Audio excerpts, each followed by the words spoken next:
minasyaitonir rajim. Bismillahirrahmanirrahim. Alhamdulillahirabbil alamin. Wassalatu wassalamu ala sayidina Muhammadin wa ala alihi wa sahbihi ajmain. Allahumma ya Allah, Tuhan yang Maha Agung, kami agungkan asma-Mu seraya memohon dan mengharap ridho-Mu. Pada hari ini kami menyelenggarakan seminar internasional dalam rangka memperingati Hari Pers Nasional. Kiranya ya Allah, Engkau berikan kelancaran kegiatan kami ini.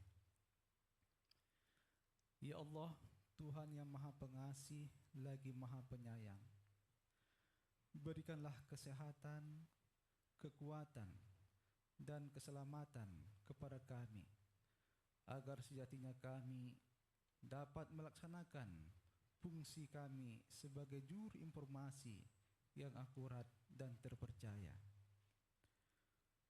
Ya Allah, berikanlah pintu-pintu kebaikan, bukakanlah pintu-pintu rezeki, pintu-pintu keselamatan, pintu-pintu kesuksesan kepada kami semua. Semoga kami dapat terus menghidupkan dan menumbuh kembangkan media pers yang handal demi menegakkan kebenaran dan keadilan sosial di tengah-tengah bangsa Indonesia khususnya dan dunia global umumnya. Ya Allah, Tuhan yang Maha Pengampun, ampunkanlah segala dosa dan kesalahan kami. Ampunkanlah dosa dan kesalahan kedua orang tua kami, dosa dan kesalahan para pemimpin kami. Ampunkanlah dosa-dosa kami di masa yang akan datang. Allahumma taqabbal minna du'aana fa innaka antas sami'ul alim wa tub alaina fa innaka antat tawwabur rahim. Allahumma ja'al jam'ana hadha jam'an marhuma wa tafarruqana min ba'dihi tafarruqan ma'suma. Rabbana atina fid dunya hasanah wa fil akhirati hasanah wa qina adzaban nar. Wa sallallahu ala sayidina Muhammadin wa ala alihi wa sahbihi wasallam walhamdulillahi rabbil alamin. Amin. Assalamualaikum warahmatullahi wabarakatuh.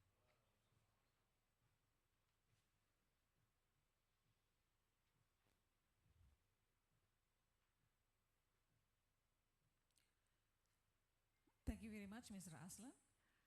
The distinguished participants that join with us via offline and online or Zoom meeting, being the host of this seminar, Mr. Atal S. Depari, as the President of Confederation of Asian Journalists, is happy to present the opening speech. Mr. Atal S. Depari, please.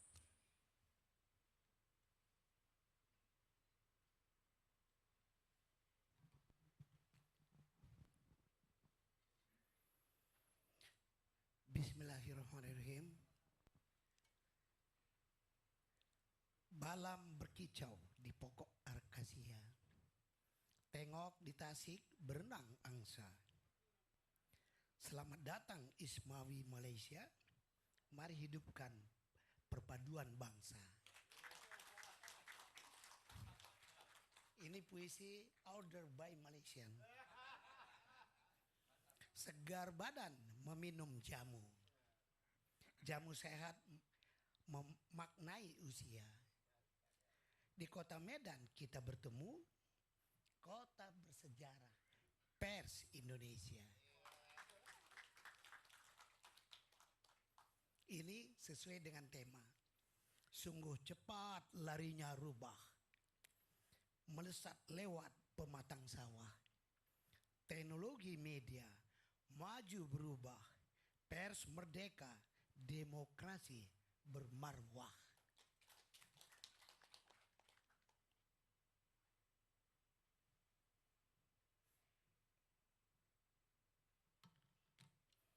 Baru pidato ya, pidatonya by text.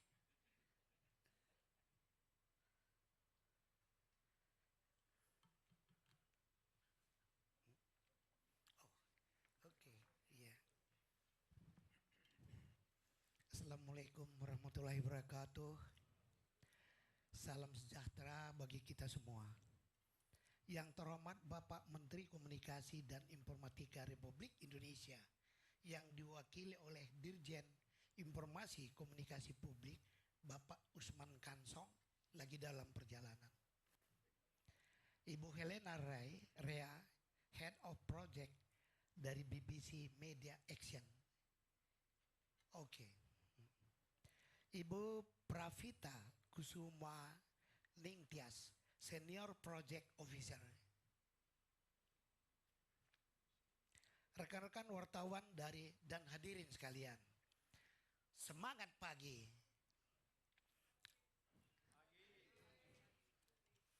Selamat datang di seminar internasional yang luar biasa ini. Seminar yang bertajuk Media Massa yang Berkelanjutan dalam Tantangan Digitalisasi Platform Global. Ini nantinya akan membahas mengenai disrupsi yang dihadapi oleh media. Kegiatan ini merupakan bentuk kolaborasi yang melibatkan Confederation of Asian Journalists, CAG, PWI, dan BBC Media Action. Perkenankan saya hadir di depan forum ini tidak hanya sebagai Ketua Umum PWI, tetapi juga sebagai Presiden CAG. Yang pada Oktober 2022 lalu di Bali, saya selaku Ketua Umum PWI menjadi Presiden CAG berdasarkan giliran di antara organisasi wartawan di seluruh negara anggota ASEAN kecuali Brunei.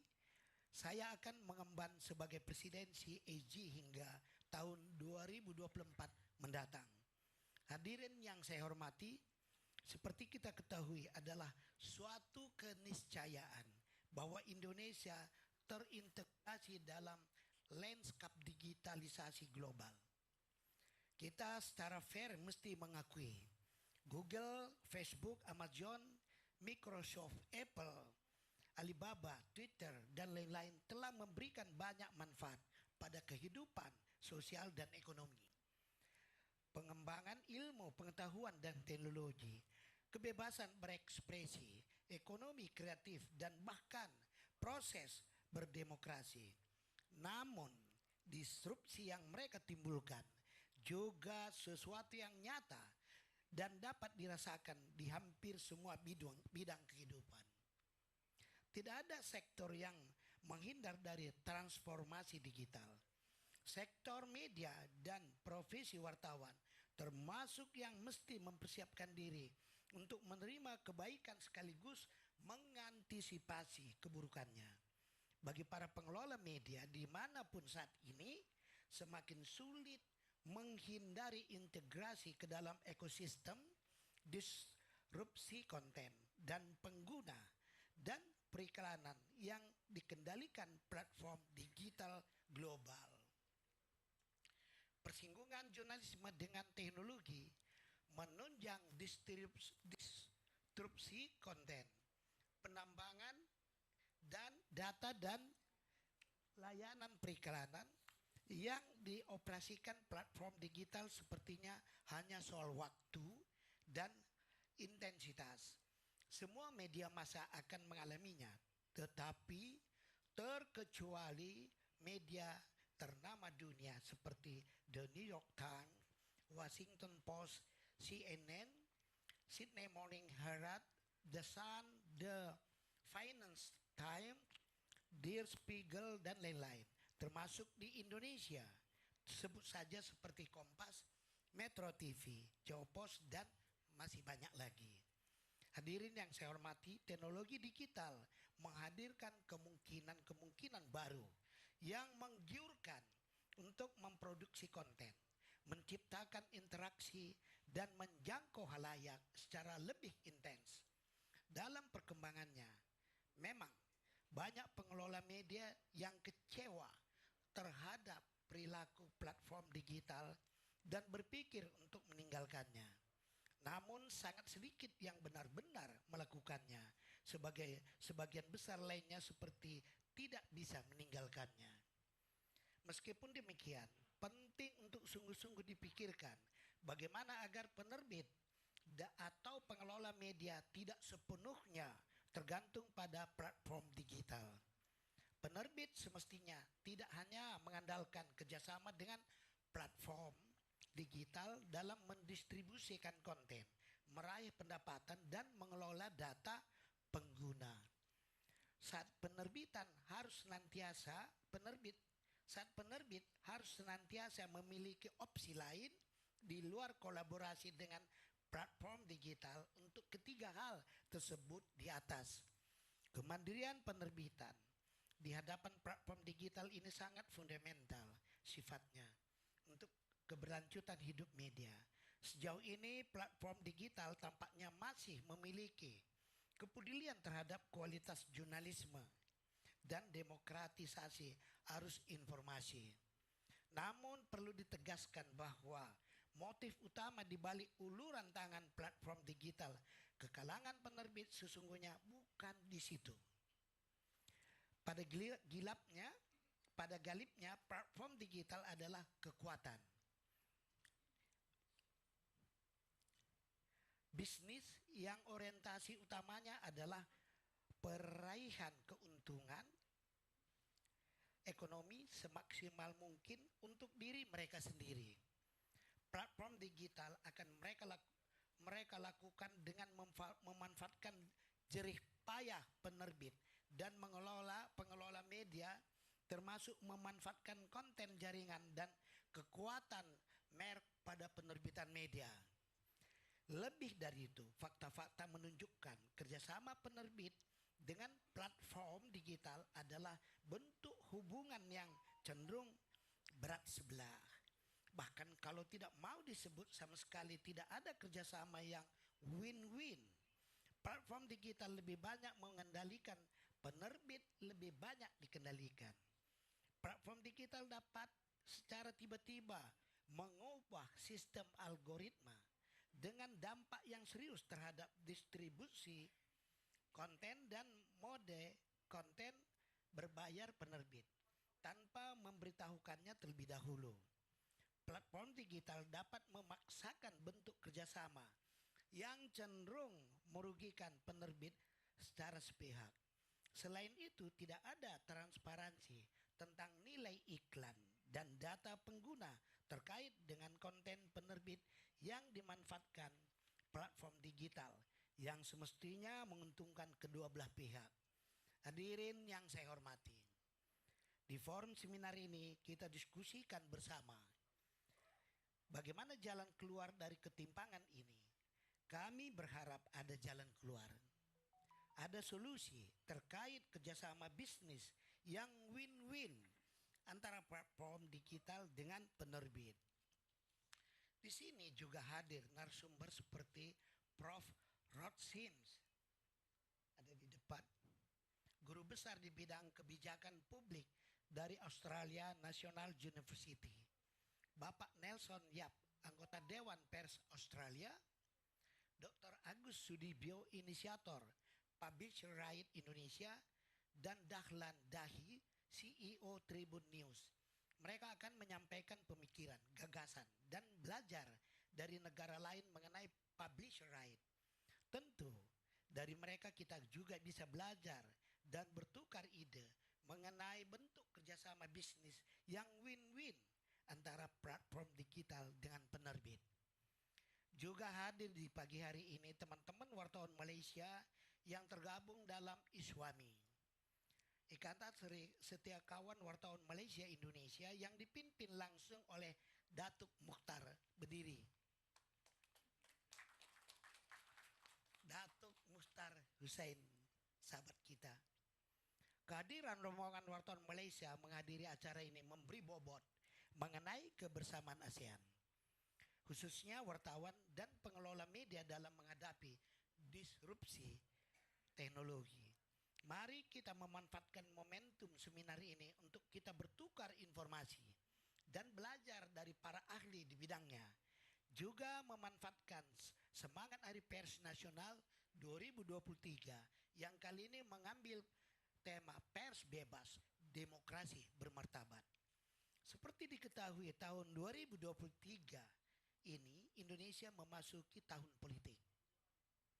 Pers juga menjadi bagian dari persaingan politik yang pemilu presiden dan pemilu legislatif yang akan berlangsung serentak pada tahun 2024 mendatang. Tentu kita berharap pers Indonesia tetap bebas, tetap menjaga independensinya di tengah hiruk pikuk para buzzer politik, dan kebebasan pers di Indonesia masih tetap terjaga dalam koridor kode etik jurnalistik sehingga bisa ikut mewarnai demokrasi yang bermartabat. Hadirin yang saya hormati, dalam kesempatan ini perkenankan kami mengucapkan terima kasih kepada BBC Media Action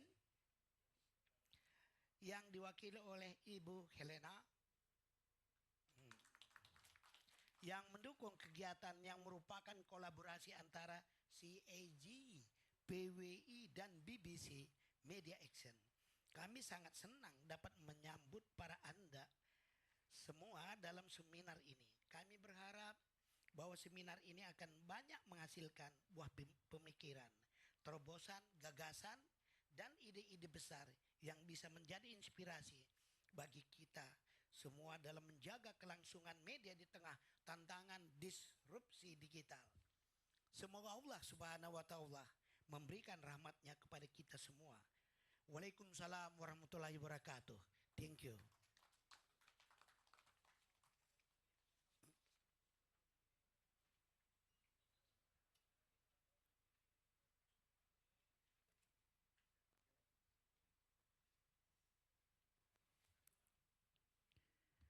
Baik, selanjutnya kami persilakan untuk Bapak Ibu atau Bapak Ibu beserta peserta ya. Baik. Baik, kami persilakan untuk berfoto bersama Bapak Atal dan Bapak-bapak lainnya untuk berdiri. Kita akan berfoto bersama. We will do the photo group session. Peserta tetap di sini tapi berdiri kali ya Bu ya. Kami persilakan untuk berdiri. Ladies and gentlemen, would you please stand up because we would like to do the photo group session. Thank you.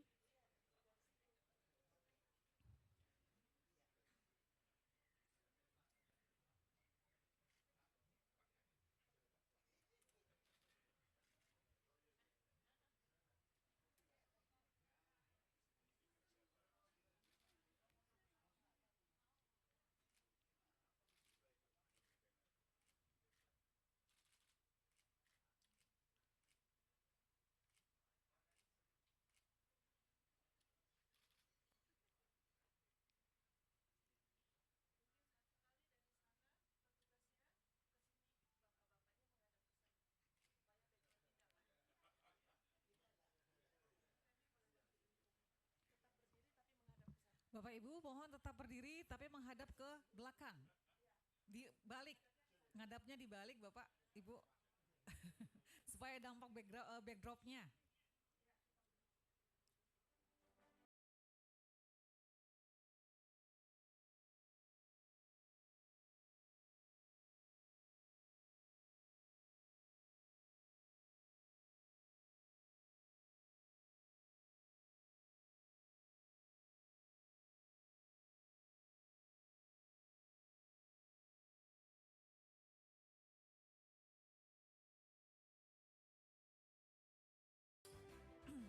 Dan Bapak Ibu, terima kasih banyak Pak Atal. Satu pantun nih buat Pak Atal sebelum ditutup menuju ke panel discussion.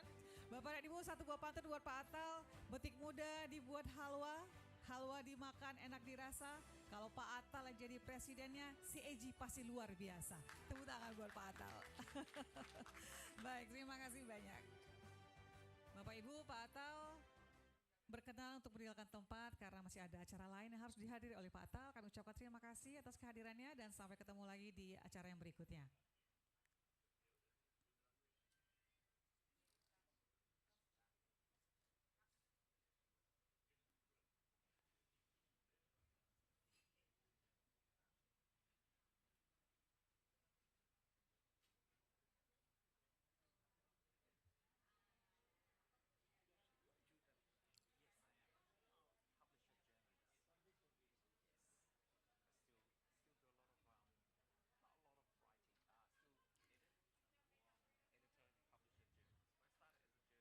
Bapak Ibu yang berbahagia, kita akan langsung saja masuk ke acara utama, yaitu panel discussion. Ladies and gentlemen, now we are proceeding to our main agenda. It is the panel discussion. And in this session, we are inviting for distinguished speakers. They are Mr. Professor Rod Sims from Crawford School of Public Policy, the Australian National University. Mr. Agus Sudibyo, the initiator Indonesian Publishers' Right Regulation. Mr. Nelson Yap, member of Australian Press Council Board, member Local and Independent News Australia. And Mr. Dahlan Dahi, the CEO of Tribun Network. And this session will be led by our beautiful moderator, Mrs. Chirstina Chelsea Chan, the academician Media Law Studies, as well as the assistant to Secretary General of Confederation of Asian Journalists. And we are saying that all the speakers and moderators are in front of us. And ladies and gentlemen, let's give a big welcome to our speakers and moderator. So, Mr. Chelsea, the floor is yours. Thank you.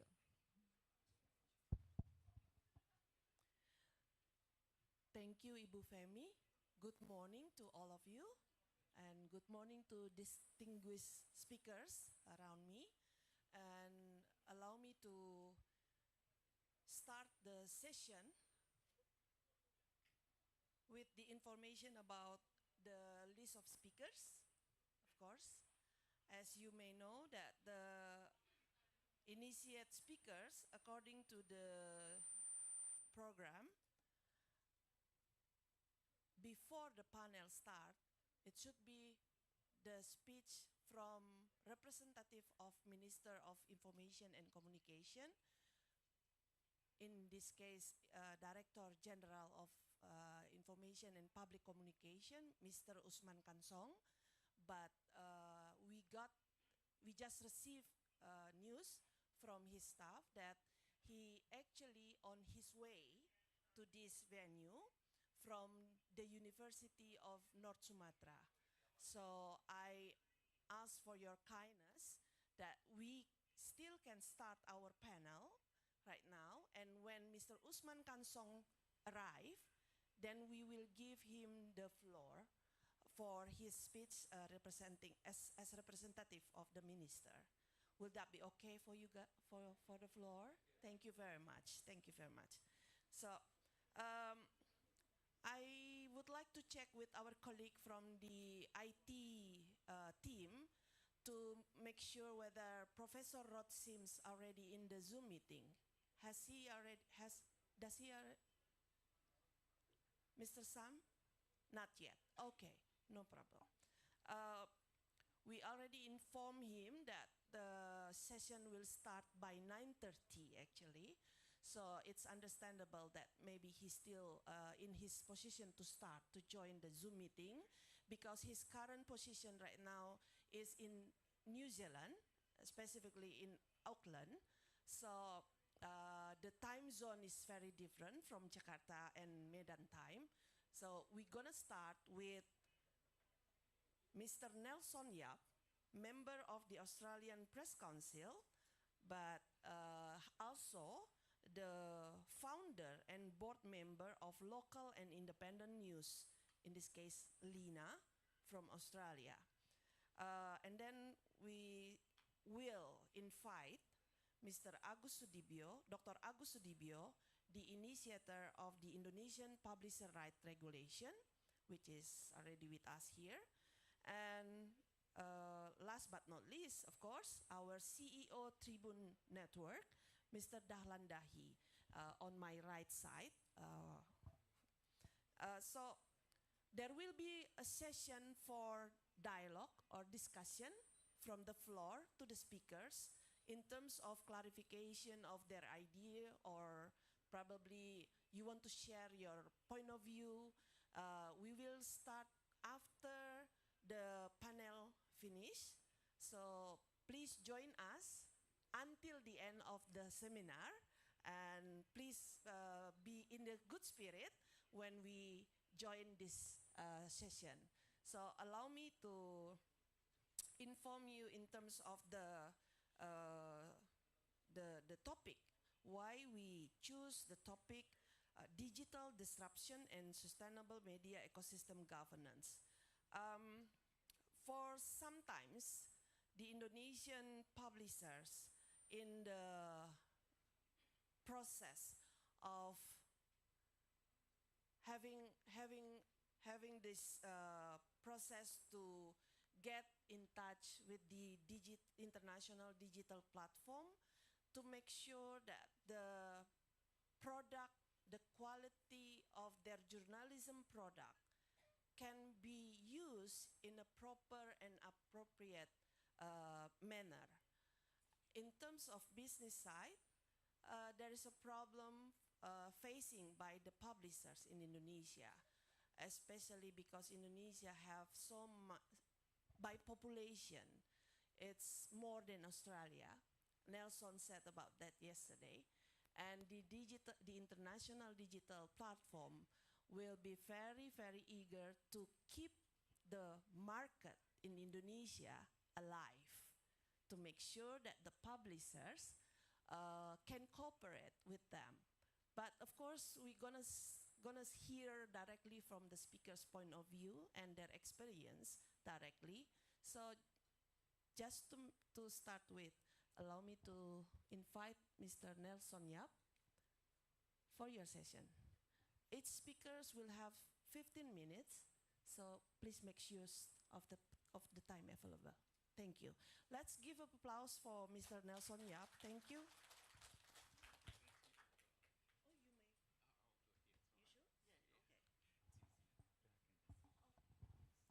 Thank you. Welcome, ladies and gentlemen, distinguished guests, friends and colleagues. My name's Nelson Yap. I'm the publisher of Australian Property Journal. I'm also co-chair and co-founder of the Public Interest Publishers Alliance and a board member of the Australian Press, not board member, just a member of the Australian Press Council and a board member of the local and independent news association.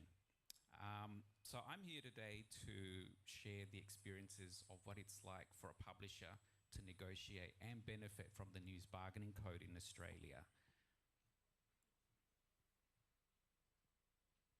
Oh. Do I press that button? Yes. Okay, excellent. So the Publishers Publishers Alliance, I'll call them PIPA, we were formed in 2021.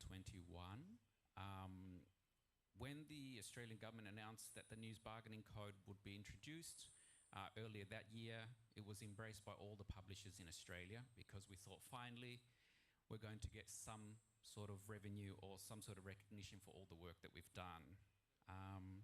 But after the code was shortly, introduced in Australia, we quickly noticed that independent and small publishers were ignored by the digital platforms. So before the code was, passed by Parliament, they had done deals with the major media companies, which were News Limited, 7 West Media, 9, the ABC, and a select number of medium-sized publishers. But they didn't do any deals with the independent publishers or the smaller ones. In fact, before the code was introduced in Australia, Facebook, we call it unfriended, but they blocked all the news websites and government websites in Australia. At the time, they said it was an accident, but we have seen since then that it wasn't an accident. It was a deliberate strategy to bully the Australian government so they wouldn't designate Facebook under the code. Now, it'll be interesting because we have got 26 million people. Indonesia has much more than us, so I don't know whether Facebook will do the same thing and threaten to ban all the websites in Indonesia, because the last time Facebook had their annual meeting, I think, or their quarterly meeting, they revealed to their investors that they had lost 500,000 users, and we saw 25% wiped out from their market value. So they lost $200 billion. Just by losing 500,000 users. Now imagine if they lost 196 or 98 million users in Indonesia. I think the company would lose much more than 200 billion. Anyway, that's just my thought. So the code allowed the Australian Communications and Media Authority to establish a process where publishers could join and basically be found to be eligible news businesses. Now, my publication and over 30 odd publications in Australia were recognised as a public interest publisher by ACMA, which is the Australian Media and Communications Authority. But despite being recognised, we still couldn't get the digital tech platforms to talk to us. They ignored all our emails and all our phone calls, all kinds of communication, because they weren't designated under the code. So thanks to Rod Sims, who will be presenting later today, it was under his leadership and his vision that the ACCC allowed an exemption under the anti-competition and laws to allow the publishers to negotiate collectively with the tech giants. So, and also the ACCC had concluded a report that found that there was a power imbalance between the digital platforms and the small independent publishers, as you expect. You know, we're talking about Google, which is a $1.3 trillion company, and a small independent publisher in Australia. You know, you can see that you're fighting a titan. So, and just I think you know, Australia, we say it's a, you know, battle of David versus Goliath. So it is truly that case. So,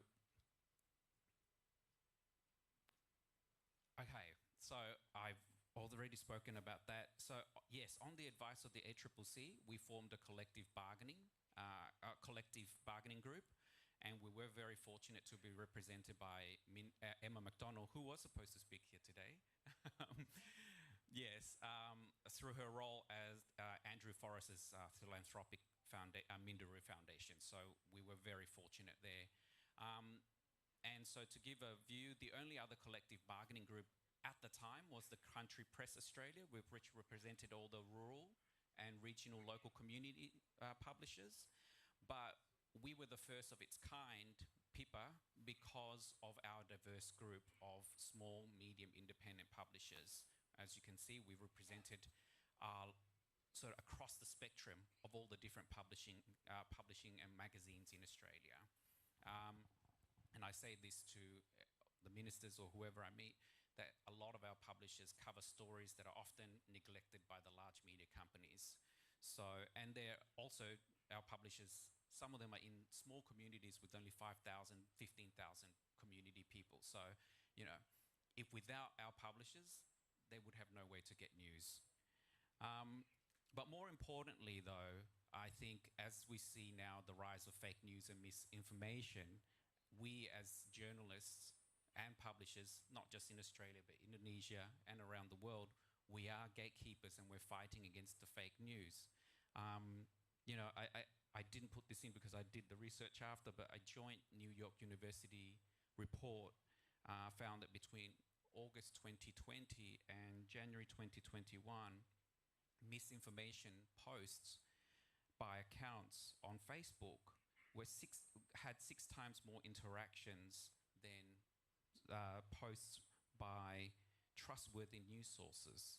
So therefore, critics were saying that, experts said that the report supports the view that Facebook rewards accounts that put out misinformation over publishers like us who put out trustworthy information.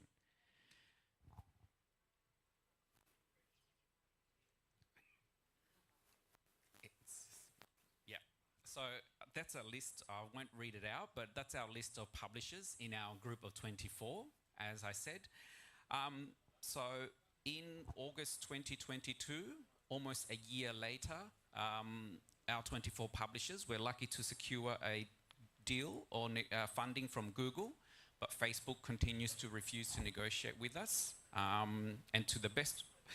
And along with us, Facebook has also refused to negotiate with Australia's largest multicultural broadcaster, SBS. So they publish all the Croatian, Greek, everything, but Facebook refuses to do a deal with them.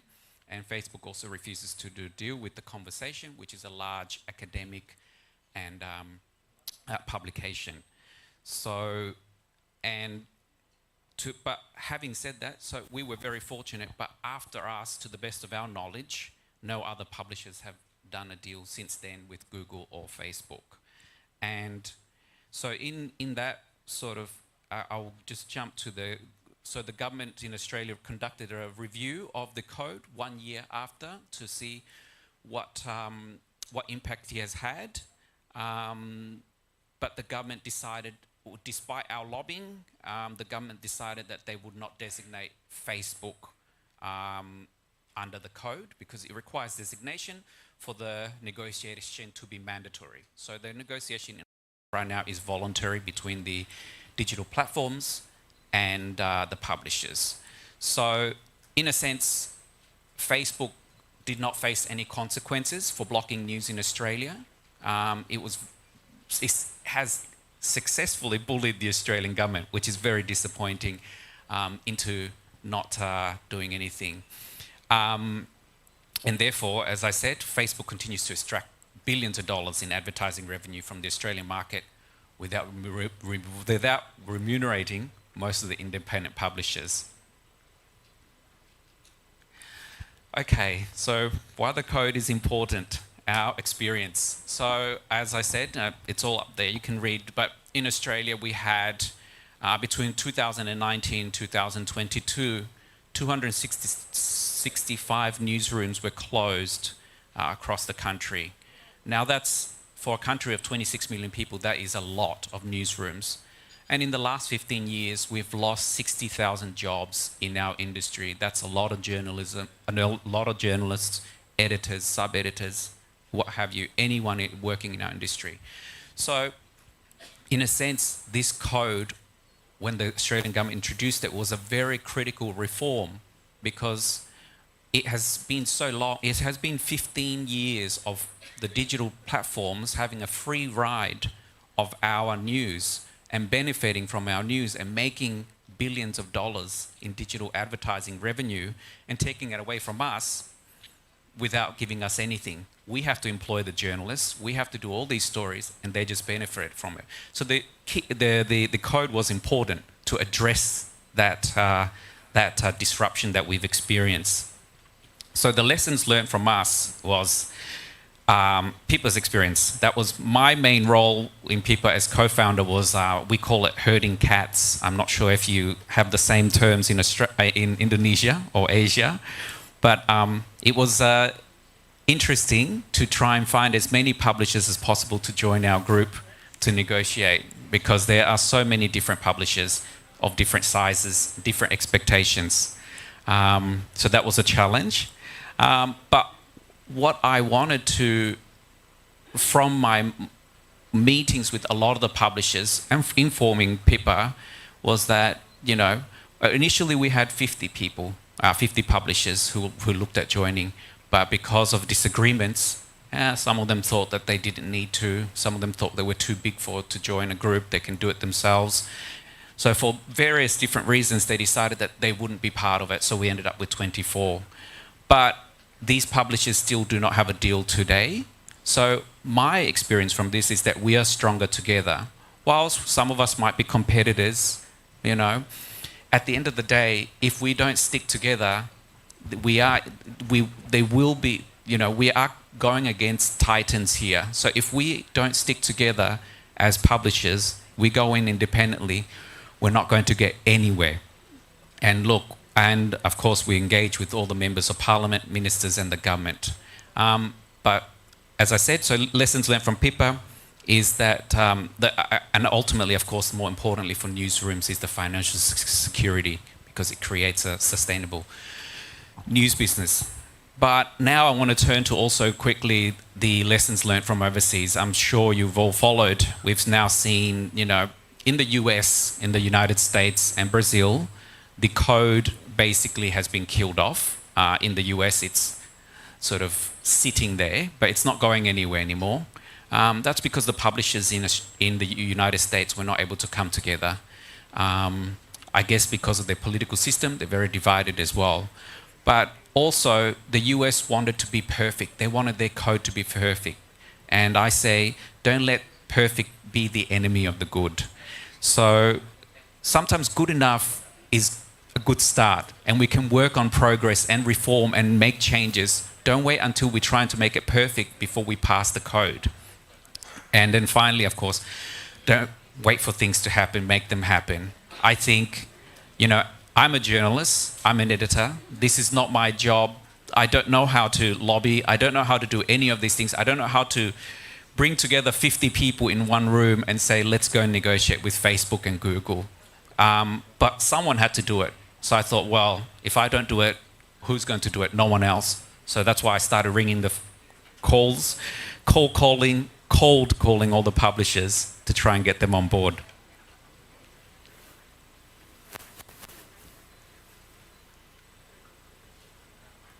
Okay. There's a delay. Oops. Oh no. So funding, that's just a quick slide. Yes, so now in Australia, where, as I said again, and Chelsea has mentioned, you know, we are a small population. We have only got 26 million people, so our media companies are smaller than yours. But publishers, large and small, in Australia have benefited from the deals that have been done with Google and Facebook. These multi-year deals between 3 to 5 years and have brought in over $200 million to local news businesses in Australia. So, and we saw that with the Guardian newspaper. That investment that they secured from Google and Facebook has enabled them to expand their newsrooms by 40. I think it was actually 50 journals, but I said 40 just to be safe. So the Guardian is just one example of many newsrooms in Australia that have benefited. So from PIPA, our own experience from our 24 publishers, as I said, we secured funding from Google.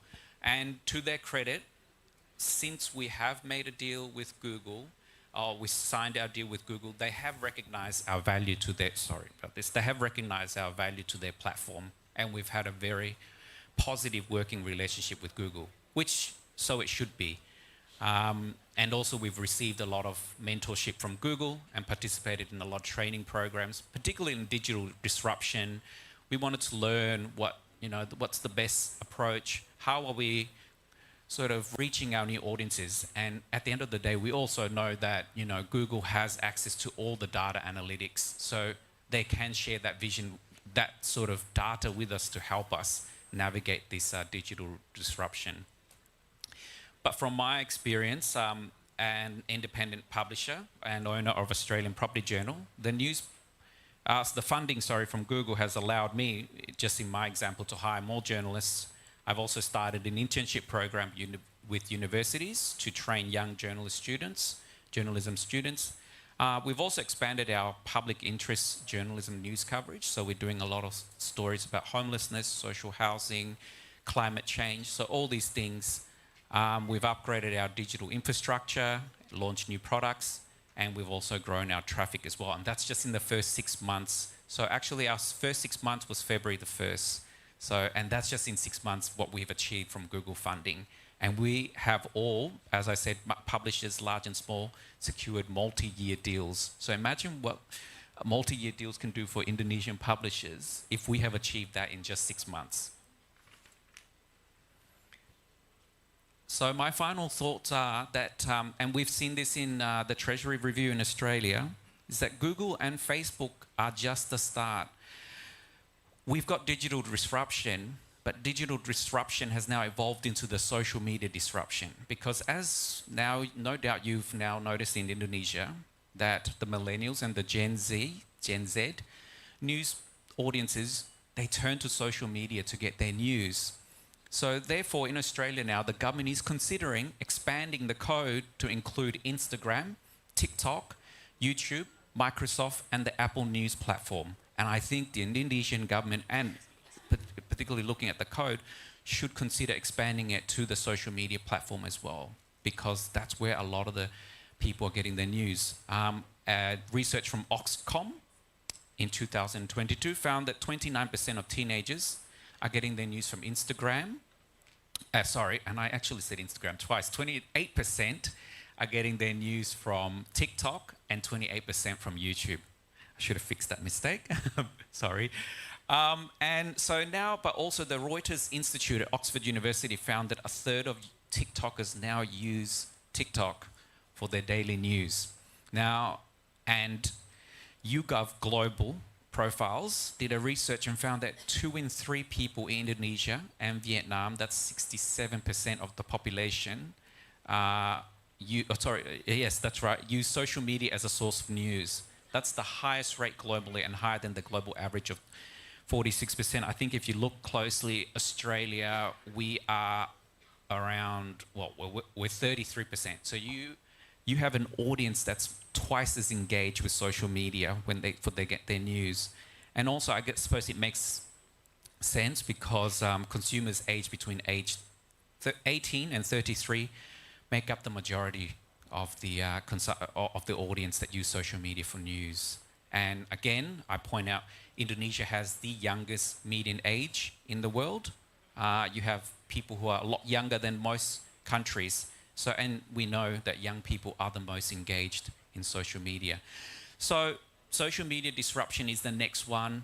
Google and Facebook are great, you know, to get the code started. They're great, but we also have to consider that in order to preserve journalism, and what we do is a public good, we are just as important as hospitals, roads, and all those things. We sometimes, I think, in the media don't sort of see ourselves doing public good, because I have to confess, a year ago, before I started doing this, I just saw myself as a journalist writing stories every day, you know, filing in your stories and then going home and thinking that's done, that's fine.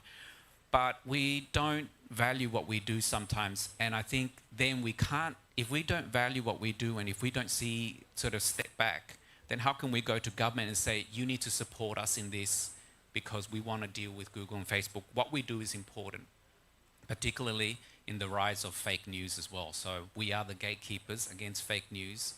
Without us, the government will have to contend with a lot of misinformation and fake news that's on social media. And that will destabilize, and it's not healthy for democracy. So what we do is healthy for democracy. And it is, we are a critical pillar in democracy. Thank you very much. Thank you, Pak Nelson. Allow me to call you Pak, as we usually here in Indonesia, for respecting the male gentleman, whether it's married or unmarried yet. So please bear with me. So, Bapak dan Ibu, okay. Bapak dan Ibu, allow me to speak in bahasa a little bit, just a little bit. Bapak dan Ibu, untuk informasi bahwa penterjemahan dari bahasa Inggris ke bahasa Indonesia sebenarnya tersedia dalam caption di dalam ruang Zoom. Jadi jika membutuhkan bantuan penterjemahan tersebut, kami persilahkan untuk bisa mengakses dari device masing-masing di link Zoom yang disediakan oleh panitia atau di YouTube yang disediakan oleh panitia. So, back to English. Back to English. Another information from the committee out there that Mr. Usman Kansong, our Director General, is already on his way to this venue. But the traffic in Medan is unpredictable, as we experience these 2 days in Medan. So please bear with me too for this, and also the speakers. But Mr. Usman Kansong committed to be with us later, soon. In the meeting room right now, we have Professor Rod Sims. Do we have Sam Oliver? Is he? Yes? Okay. Can you show him in our screen, please? Hi.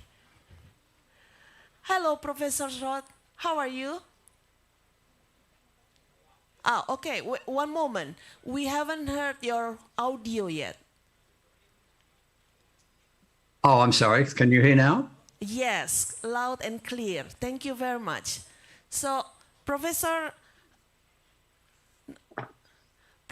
just to inform you that we already opened the seminar by official opening. We just finished with that.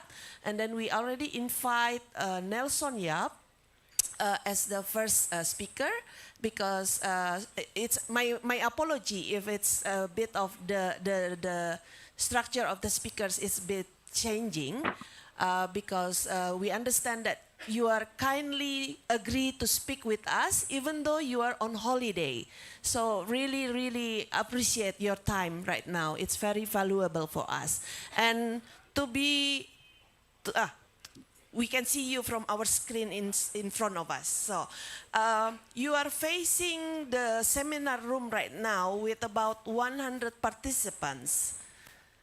And most of us agree that we can start and still using English as our language for the seminars, and it's being translated to Indonesian in the caption, which is you can also see from your screen in the Zoom meeting, but it's in Indonesian anyway.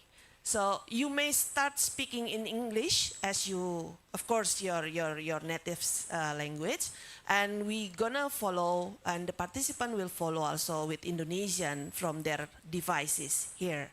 So Professor Rod, let me introduce you that Professor Rod Sims agree with us to speak in this National Press Day conferences, and it's his second participation actually, because last year he spoke with us also in Kendari.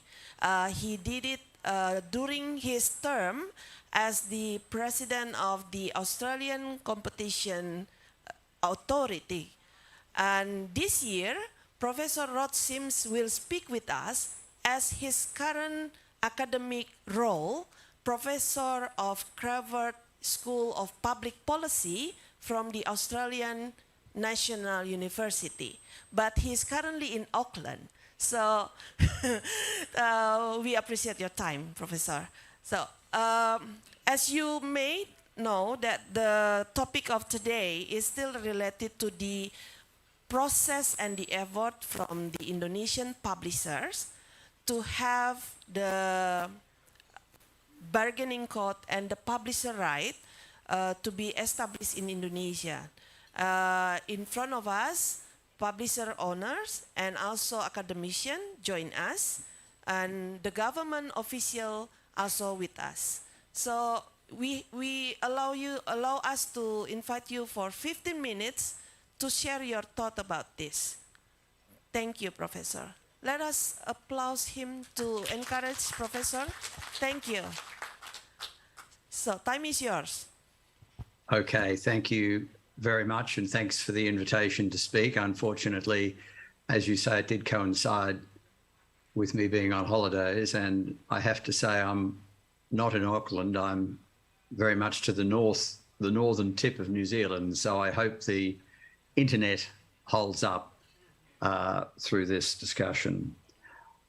I thought I'd make a few points and then happy to take questions later on. The first point is that what started the News Media Bargaining Code in Australia was a study done by the Australian Competition and Consumer Commission. The law in Australia is such that when the government directs us to do an inquiry, that gives us powers to get information, compulsorily demand information, and it also requires us to make recommendations to the government, which we did. Now, the study was about digital platforms, media, advertising. We ended up making 23 recommendations, of which one was that there be a news media bargaining code. We did make other recommendations about providing funding to local journalism, and a range of other things. So the News Media Bargaining Code was not our only recommendation in relation to journalism, but it was I think our most important one. The reason we made the recommendation for a News Media Bargaining Code was that we could see that, as the previous speaker said so very clearly and very well, the platforms use the content of media businesses to attract people onto their platform, either to answer Google searches or to be on the Facebook newsfeed. When the media companies asked for compensation for this, they were told no. And our view was that there was an imbalance in bargaining power, in the sense that Google and Facebook need media, but they don't need any particular media. They could, even if they had half the media, that would be enough for them. Whereas each of the media businesses did need to be on Google and Facebook. So it was an imbalance in the bargaining power to arrive at an appropriate payment for that content. Google and Facebook said there is no payment for content. The concern we had and the government had was that, again, as the previous speaker just said, journalism is fundamental for democracy. It is a vital ingredient of a well-performing democracy. We don't want the platforms to not make payment, otherwise journalism will decline significantly, and if journalism declines, then our societies will decline. So the logic for the News Media Bargaining Code was the imbalance in bargaining power and the importance of journalism. Now, the News Media Bargaining Code was a recommendation to government. It was accepted by government at the end of 2020. And the point I want to make here is it's nothing to do with competition law, even though it was the Australian Competition and Consumer Committee which recommended it, or Commission which recommended it. It is government legislation. So ultimately, in Indonesia, in other ASEAN countries, you need government legislation to make this work. Now, there's three components of that legislation which are fundamental. One is that there is a process of negotiation, but if negotiation does not yield an outcome within a certain period of time, then there is a process of arbitration. So it is a negotiate, arbitrate model. The reason that's important is Google and Facebook, you could require them to negotiate, but they'll still say, we won't pay you anything. Faced with the prospect that payment might be determined by an arbitrator, that encourages them to do a deal because they'd rather do a deal themselves than have it determined by an arbitrator. So it's very much a forcing device. Having arbitration there is a forcing device to even up the bargaining power and get a fair deal.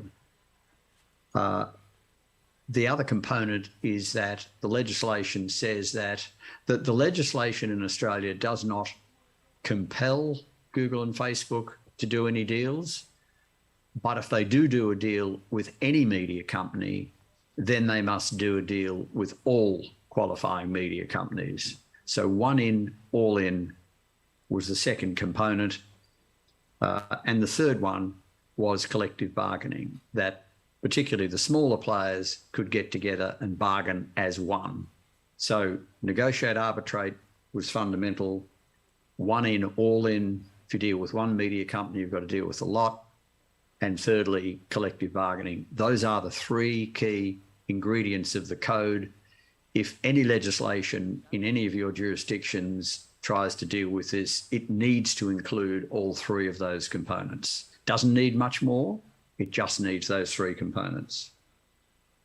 Now, the process, I won't describe it too much, but it is worth stating that when the government was attempting to introduce the legislation, we had about a year of negotiating the legislation. It was the ACCC, which I was leading at the time, which drafted the legislation with the Commonwealth Treasury, and the Commonwealth Department of Communications. Google said that if this legislation passes, we will leave Australia. We will no longer provide search results for Australia. So it was quite a threat. When they made that threat, Microsoft stepped in and said, well, if Google leave Australia, our search engine Bing can take over. There was a discussion between the chief executive of Microsoft and Australia's Prime Minister. So in a sense, and also there was a public reaction against Google for threatening the government in that way. Facebook, in turn, we woke up one day to find that Facebook had taken all media and other things off Facebook. So they not only took media off Facebook, they also took down sites that were there to provide help, bushfire warnings, health warnings, and again, they overstepped the mark and there was a huge public backlash against them, a whole lot of people saying they would no longer use Facebook anymore. So those threats backfired, but they did set off real negotiations between the Australian Treasurer, Josh Frydenberg, and the chief executive of Alphabet, Google's parent, and the chief executive of Facebook. A number of changes were made which don't really matter. The one change that is worth explaining was that the Treasurer felt that the Google and Facebook were scared about being designated under the legislation. So the legislation sets up the framework, but to be covered by it, you've got to be designated by the Treasurer. The Treasurer said, well, if you go out and do deals with our media companies, we won't designate you.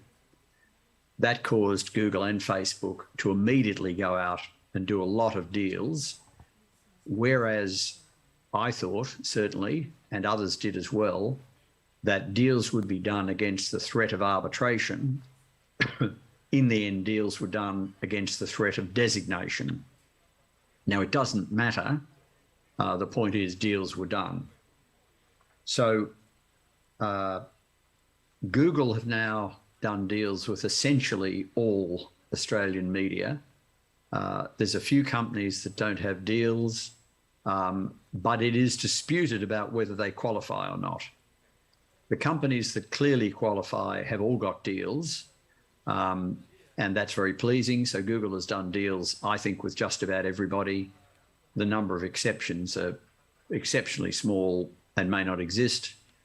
Facebook did a deal with approximately, I think, media companies that employ about 85% of Australian journalists. As the previous speaker just said, they did not do a deal with Australia's multicultural broadcaster, the Special Broadcasting Service, or SBS. They did not do a deal with the joint venture between sort of media and academic, called The Conversation, as is just mentioned. But they did a deal with a lot of other companies. So the result of all that was that Google and Facebook are paying over $200 million per year to Australian media companies.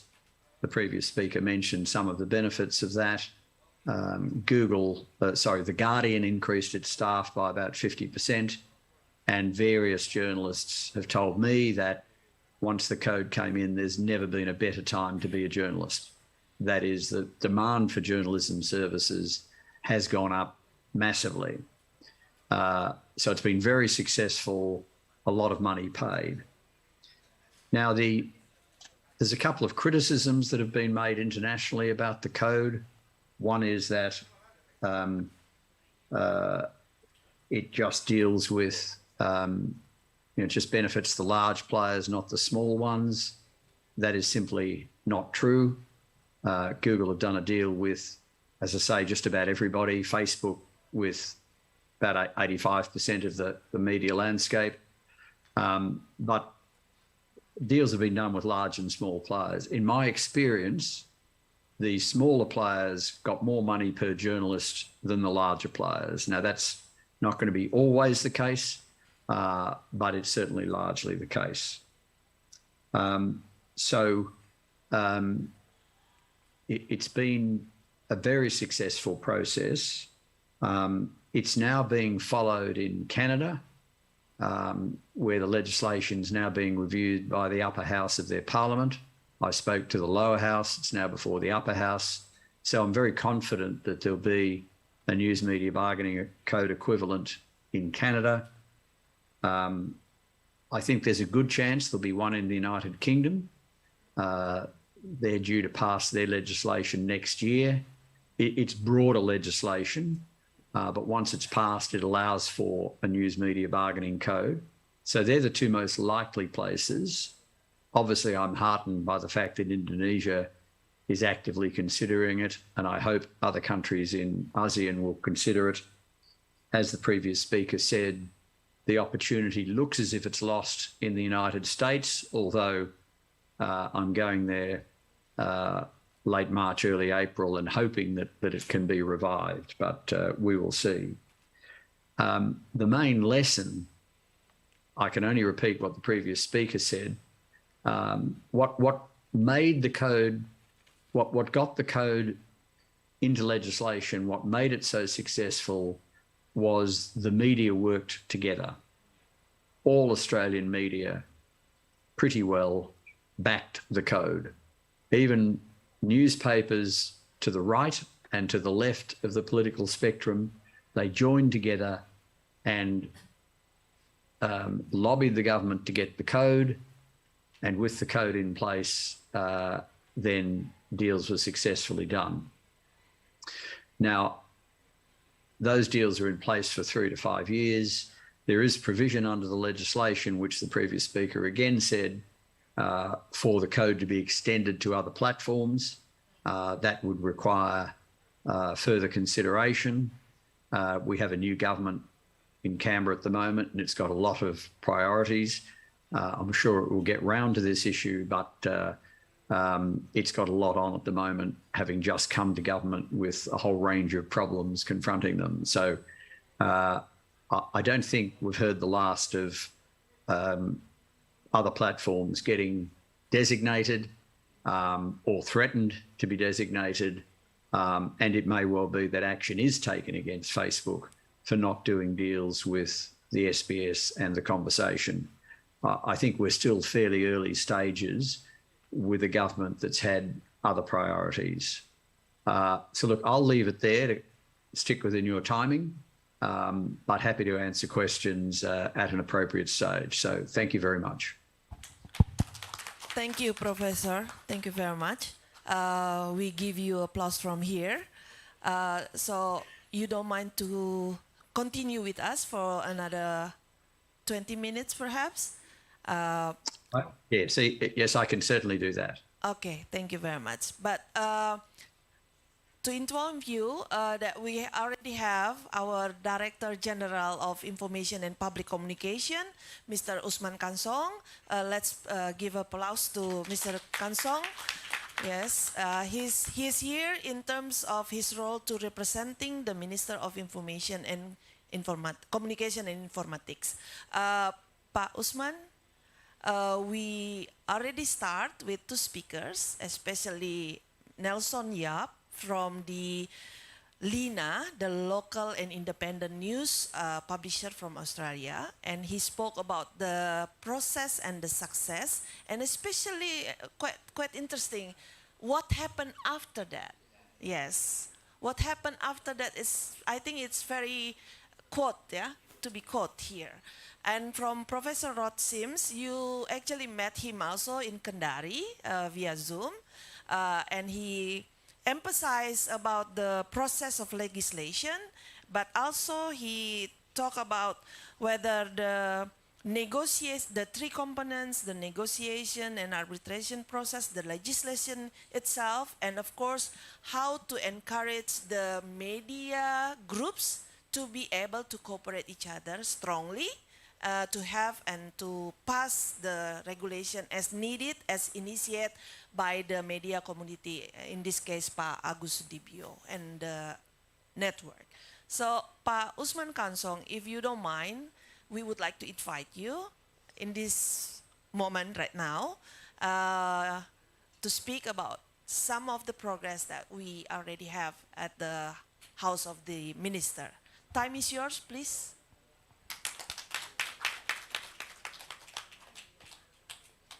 To inform you that we use the English, but you may speak in Bahasa. The translation is available at the caption of the Zoom meeting. Thank you. I will speak in mixed languages. Okay. The translator, please be informed that Mr. Usman Kansong will speak mix English and Indonesia, and especially maybe Medan language also. So be aware. Thank you. Okay, thank you very much for this occasion, for this chance to speak on what is the progress of the legislation or regulation of the publisher right. Kominfo, the Ministry of Communication and Informatics, has just submitted the draft of a presidential decree on publisher right or negotiation code in terms of Australia, like Rod Sims said earlier. And we are waiting for the response of the president. We have to submit the draft. We call it, we ask from the president the initiative right to initiate, to developing or to form the legislation. We have had draft, but after president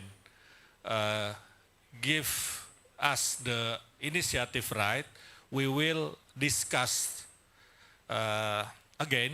We will discuss more deeply about the substance of the publisher right. Let me inform you that there are two substances of the publisher right regulation. The first is that the platform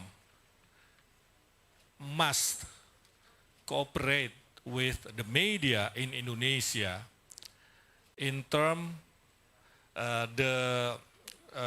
when the platform want to deliver the news in their platform from our media. They must cooperate. They must negotiate with our media. But the negotiate will be B2B business, business to business negotiation. And the second, we will have such a body, such a controlling body to watch, to control the, to see the negotiation between the platform and the media. The body will mediate if there is a dispute, if there is a dispute between platform and the media. And it is okay also if the platform and the media use arbitrage mechanism via BANI. We have BANI here in Indonesia, Badan Arbitrase Nasional Indonesia. And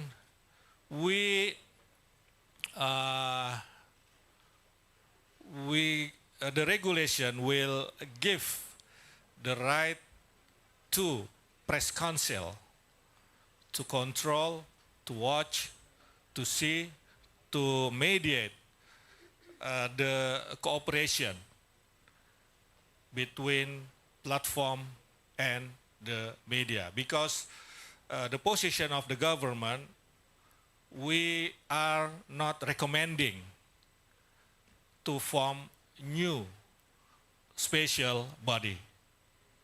So we will use the existing body, that is press council.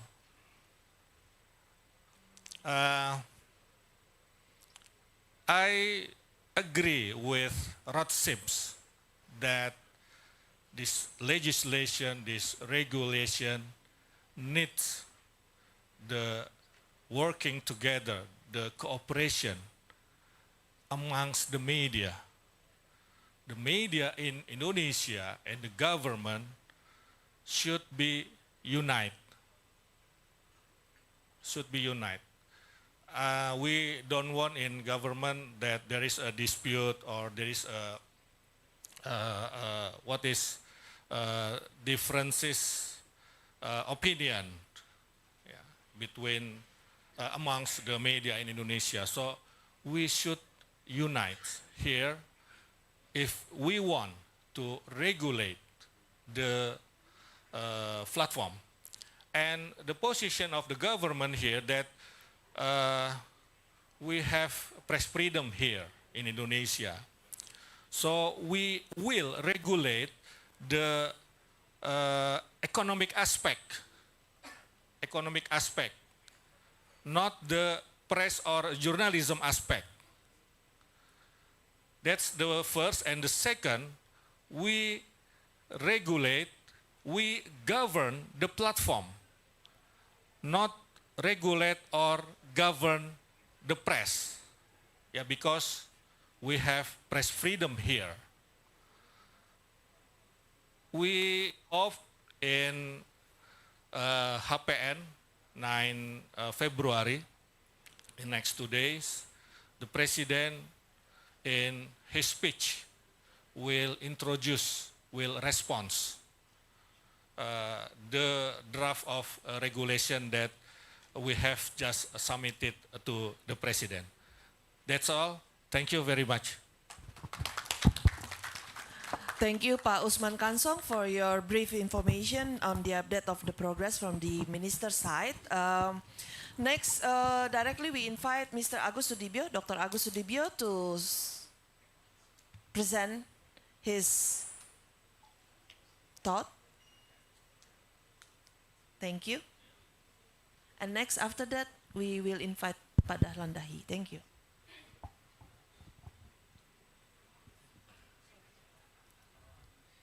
Thank you, Chelsea. Bismillahirrahmanirrahim.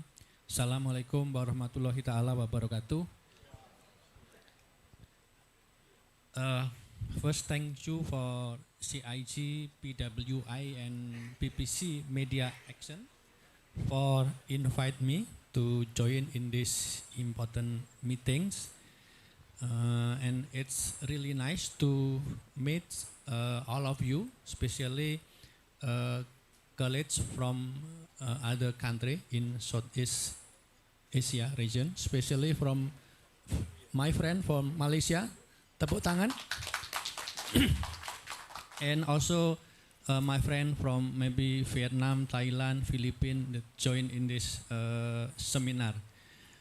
I would like to share the experience of Indonesia media community to the advocacy for news media bargaining codes, and then also I would like to share the idea for the need for inter-country media association caucus or alliance for together to the same advocacy.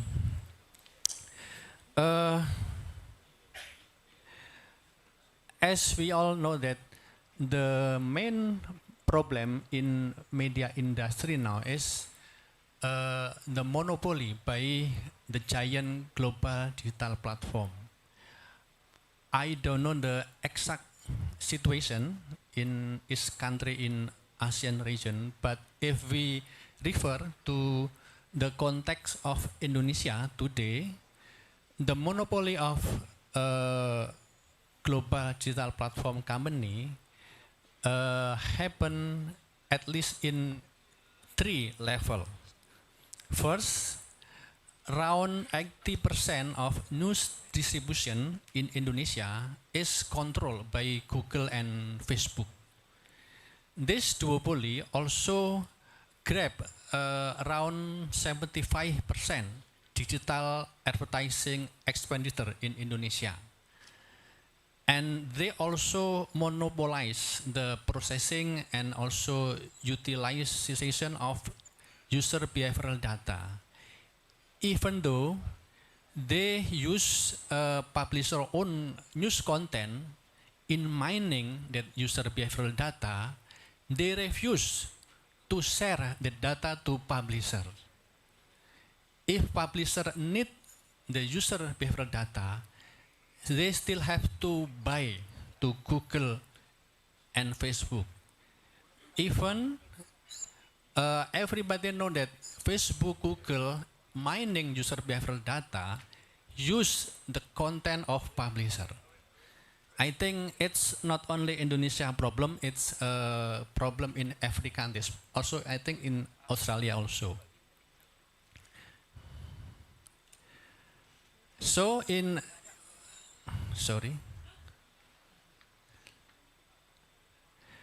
So in this context, I think 2 years ago, media community in Indonesia, Indonesian Press Council, Indonesian Media Association, Journalist Association together established what we call Indonesia Media Sustainability Task Force. Indonesia Media Sustainability Task Force. And this task force tried to initiate the drafting and the advocacy of Indonesia News Media Bargaining Codes, which refer to EU Publisher Right and the Australian News Media Bargaining Codes. But it's important to know that this code actually not designed as a hostile gesture against the global digital platform or to undermine their positive contribution. Rather, it is an initiative to create two-way value exchange or to realize the mutually beneficial relationship between news publisher and digital platform.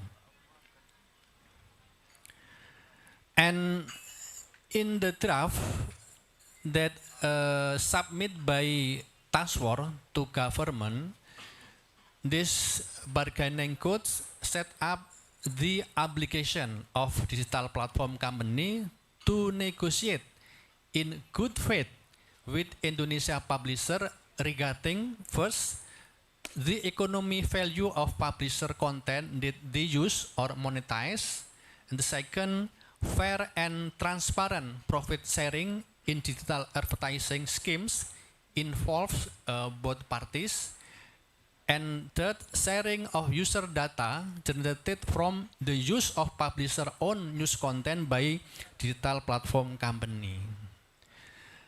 The code also obligate the digital platform company to ensure that the news content they distribute and monetize is in accordance with the Indonesian press law and the journalistic code of ethics. And also to make sure, it's very important, I think Pak Dahlan will share the idea about it also, to make sure that their algorithm system is supporting the preservation of local value, diversity of perspective, and multiculturalism principle in Indonesia. So we also talk about how we govern the system of algorithm in some national entity.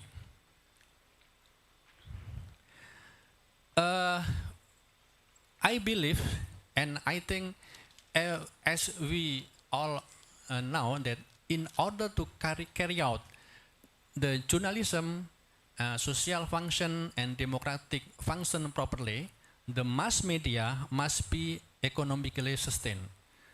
The mass media must be strong enough as business entity. So the ultimate goal of bargaining codes actually not only how to help media in dealing with digital disruption pressure. The ultimate goal, I think, is how to creating media ecosystem that is conducive for realization of good journalism, civilized media public sphere, and for maintaining the contribution of the mass media to the democratic process in Indonesia in much broader scope. But we believe that to realize the news media bargaining code, also how to build balanced fair system for negotiation with global digital platform, media community in each country cannot walk alone. If we walk alone in this field, we will always facing David versus Goliath struggle between the giant global digital platform. So we must build network, and therefore we need to establish a kind of caucus or alliance of the media association in ASEAN region, and together fulfilling media sustainability principle in this region. This is the idea that we try to offer to all of you, to colleagues from different countries in ASEAN region, because we will be stronger and have better position in bargaining with the giant global digital platform if we establish this kind of caucus or alliance. I think this is the idea that I want to share to you, and hopefully this will be meaningful and useful in this seminar. Thank you. Thank you, Dr. Agus Sudibyo. The process of the advocacy and the purpose of the ultimate goal together among the ASEAN Journalist Association and journalist organization to have this idea to be happen at the end. Pak Dahlan Dahi, time is yours. Yeah, thank you very much. Can I have my slide? This. Yeah. Pak Sam. Okay. Thank Yeah. you very much. Thank you. Assalamualaikum, selamat siang. Ladies and gentlemen, it's an honor to speak in this forum, but let me introduce myself to understand my perspective. I think this is important.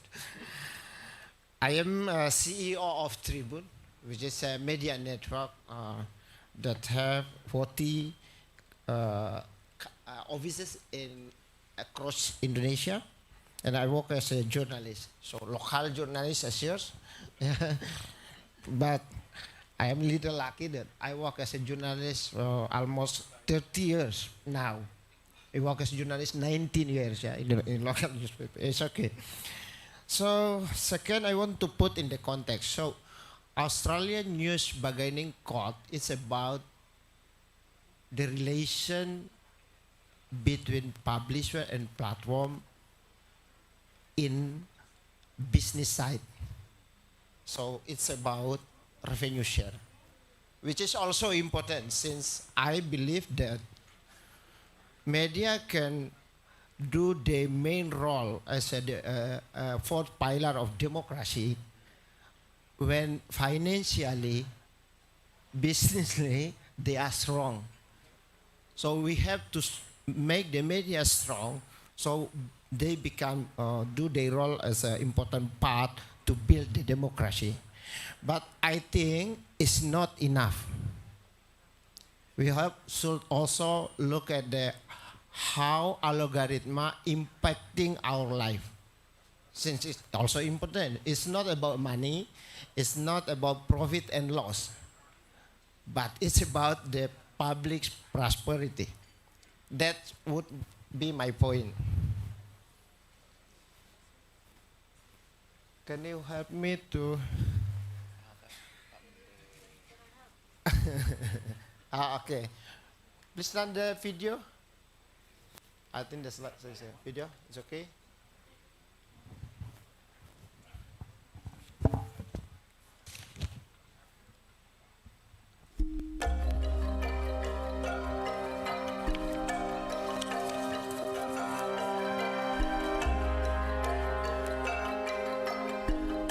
Indonesia, negara kepulauan terindah.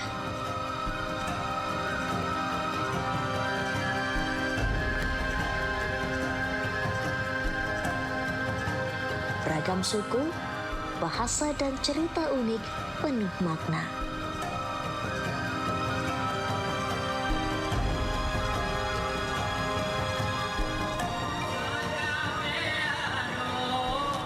Warna-warni Indonesia dalam Bhinneka Tunggal Ika.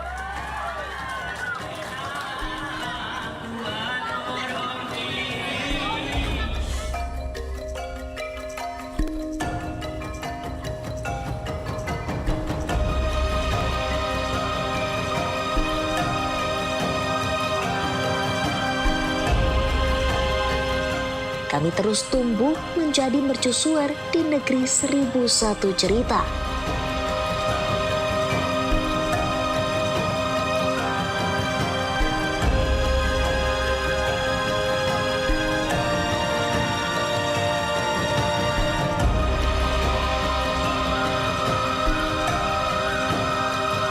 Kami tahu lebih dalam karena kami dekat dengan sumber cerita. Kami unik sebab kami menghadirkan 1001 cerita lokal untuk Indonesia. Kami adalah representasi keberagaman sudut pandang untuk tetap menjadi Indonesia. Tribun Network. That's a clip. So, thank you very much. It's the face of Indonesia. It's not the shopping mall, which is the face of Indonesia. It's a traditional market. It's the heart of Indonesia. You can find this perspective if you go deeply to find local perspective. That's why we see Indonesia, which is diverse in ethnicity, culture, and religion. It's a beautiful Indonesia that make Indonesia Indonesian. Next slide. So I think that's summarized about the. Okay, this is Tribun Network. So Nelson from Aceh in the left side. Flight to Papua, I think took like 5 hours. Yeah, it's the same you fly from Melbourne to Hong Kong. Yeah, right. Yeah, that's Indonesia. Okay. Okay, we start with local newspaper 35 years ago. 35 years, I think it's important because media could only sustain if they get trust from the people. If the media become a trusted partner to develop the society. I think that's important things. Second important things that since we employ local journalists and local editor on ground, then we empower local culture. From Aceh to Papua. And the most important thing, we preserve local values. I think this is a big thing. How to still have a local character as an Indonesian, at the same time, we consume the global media. through our global village. Yeah, I think this is important. So, however, yeah, a shift is happening in media industry. So, who take the control? This one or? Yeah, okay. Look, this is a scheme. I just want to simply explain this. So, wait a minute. Okay.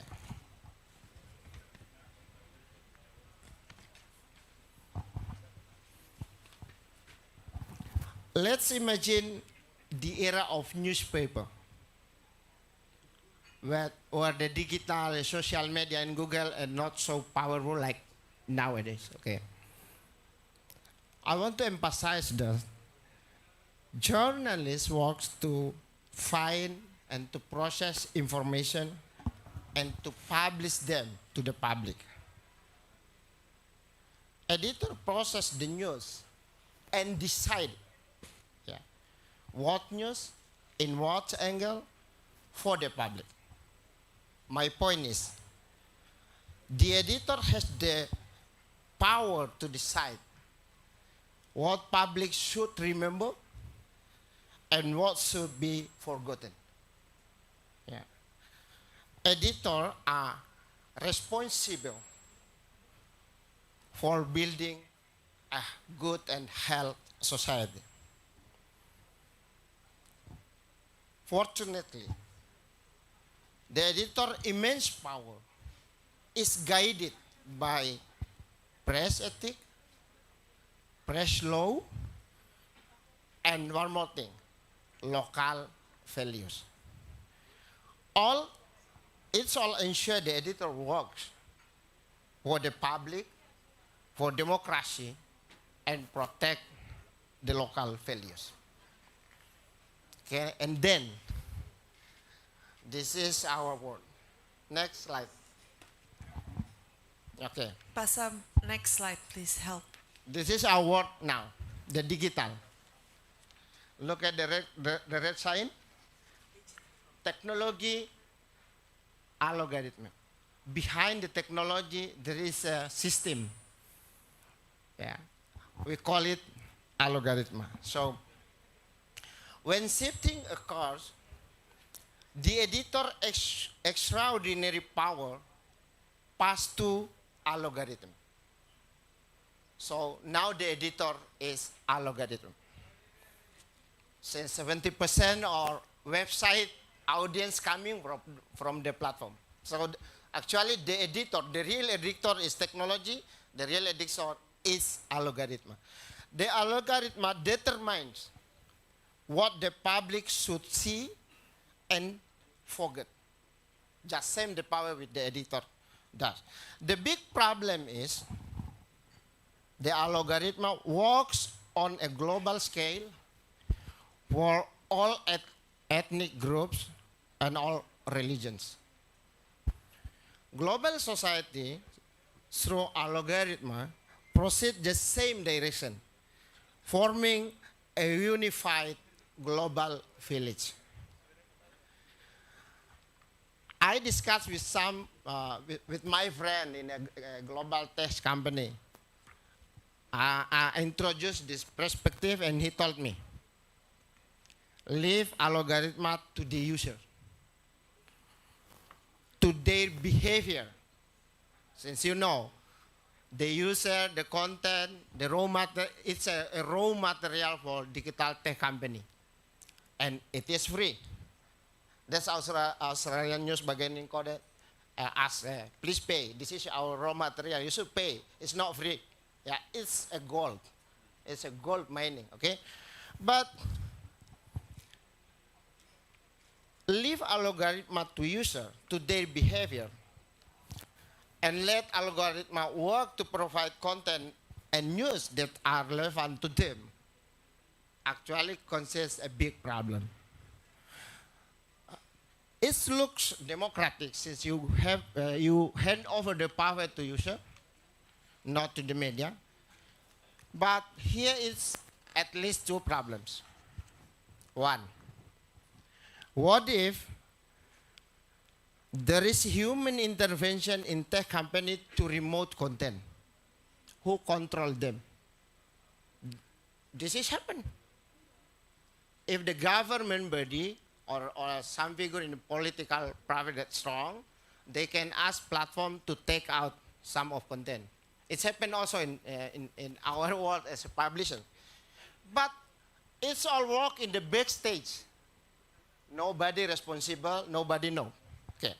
Second, what if the algorithm which work with the amount and the quality of engagement move in a direction that actually destroys society and civilization? Who control them? That's the point when the editor or when algorithm take over the power of human editors. Next. The contrast is there, not here. Yeah. So that's algorithm, then it's a human editors. Yeah, okay. Next, please. So, okay. Here is my big question at this forum. Who watch, who control the guys, the men behind algorithm? Since algorithm decide on what public would see and forgotten, who control them? Is Indonesia legislation, Indonesia president, Indonesia parliament, or should Malaysia parliament? Or should United States parliament? Who control these powerful guys? And who know them? Any of you know who is the man behind the algorithm? I want to state my important point. Okay.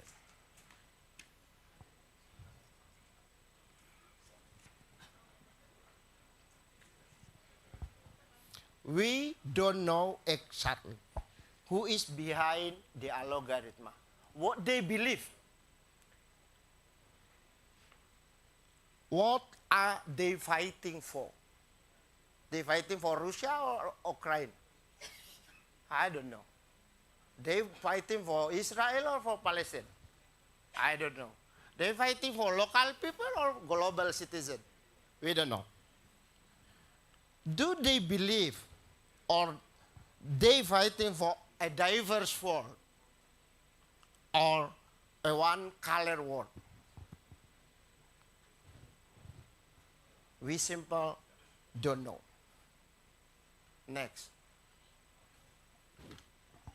So, that is my point. Algorithm is the sole custodian of information. It's capable of filtering the truth, capable of divining the truth, and cannot be held accountable for their decision. Who will empower local culture and local values then? Are we going to let the colorful world become only one color? Then, next. Okay. That's why I propose that should be independent, trustee body who take the role to control algorithm, to make sure they preserve local value, national identity, and democracy.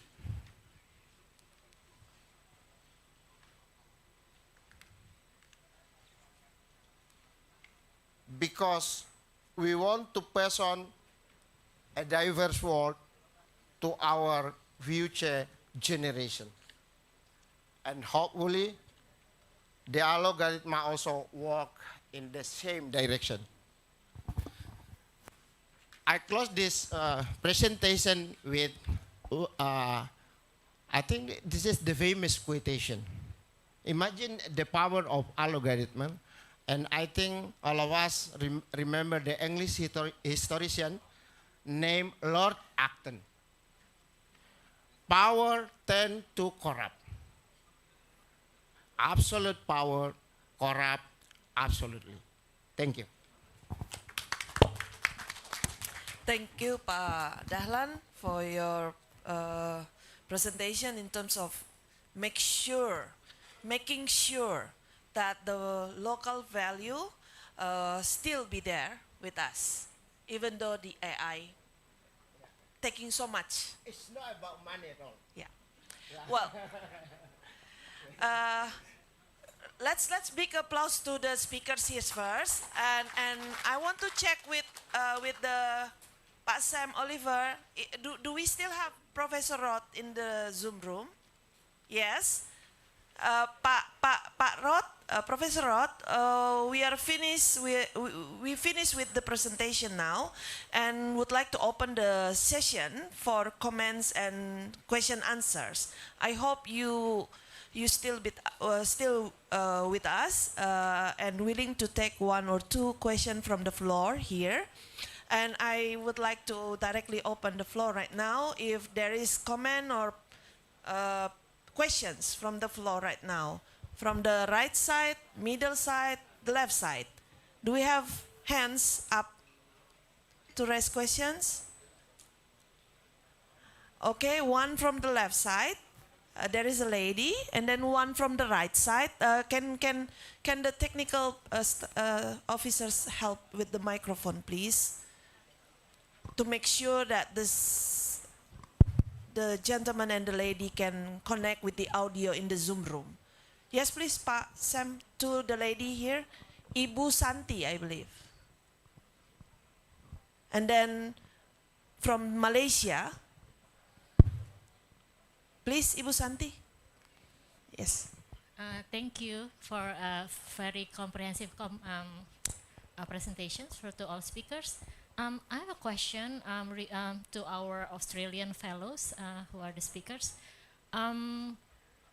Since the regulation or the code is to fight against monopoly, like should be an antitrust government agency who fights it instead of under the press council. But I'm just wondering, in Australia or whatever you found out when we were going to go for bargaining code, is there any where in the world that the press council regulates the body to fight against antitrust? Okay. I'm sure Professor Roth already take that question too. Next, our friend from Malaysia. Please help. Thank you. Oh, Ibu Noni, thank you very much for your help. She is our journalist. Okay, my name is Chamen. I'm from Malaysian Press Institute. Press Institute. I've got a question for Nelson Yap. You mentioned that the Australian media earn about 200 million US dollar per year. AUD. Australian dollar, sorry. Australian dollar per year. And the things that I want to know, how actually do you distribute the amount among the 24 PIFA members? 200 million. You know? And also a question to Prof. Agos. I think you highlighted a very good idea in terms of ASEAN, how ASEAN collectively can negotiate with the technology big company. But do you have the legal framework to do that? For example, Australia has its own code, and Indonesia is, I think, progressing in advance to have that code.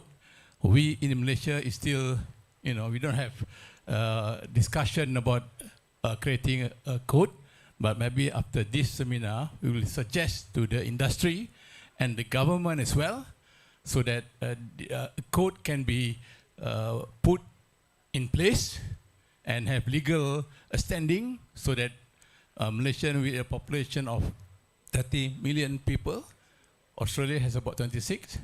So we are in the position to negotiate with Google, Facebook, TikTok, and the rest. And I think it is important that, according to Prof. Sims, that designation must be included in the code. Perhaps Prof. Rod Sim can reinforce the point so that we can take home whatever we can take, so that we can have the same maybe legal framework in Malaysia. Thank you very much. Thank you. Do we still have one from the middle table? No? Okay, for now. Professor Sims, we have questions raised to you. Yeah. Allow me first. One from Miss Santi. She asks you if there is an example or benchmark when a press council taking care of the anti-monopoly object. That's the first thing. And the second thing from our friend of Malaysia, wishing that you can emphasize how the legislation process, that he can also bring that home, learning from your experience as the regulator and the drafter of the bargaining code. Well, maybe 1 or 2 points related to that. Allow me to also address that the question also to Nelson Yap, also from Malaysia, about how to spending the money that you got. But do we have questions from the Zoom meeting? Friends from the Zoom meeting? Can Pak Sam show us? No? Nobody raise hand? Okay. Well, if there is later on, please inform us, Pak Sam. Thank you. So,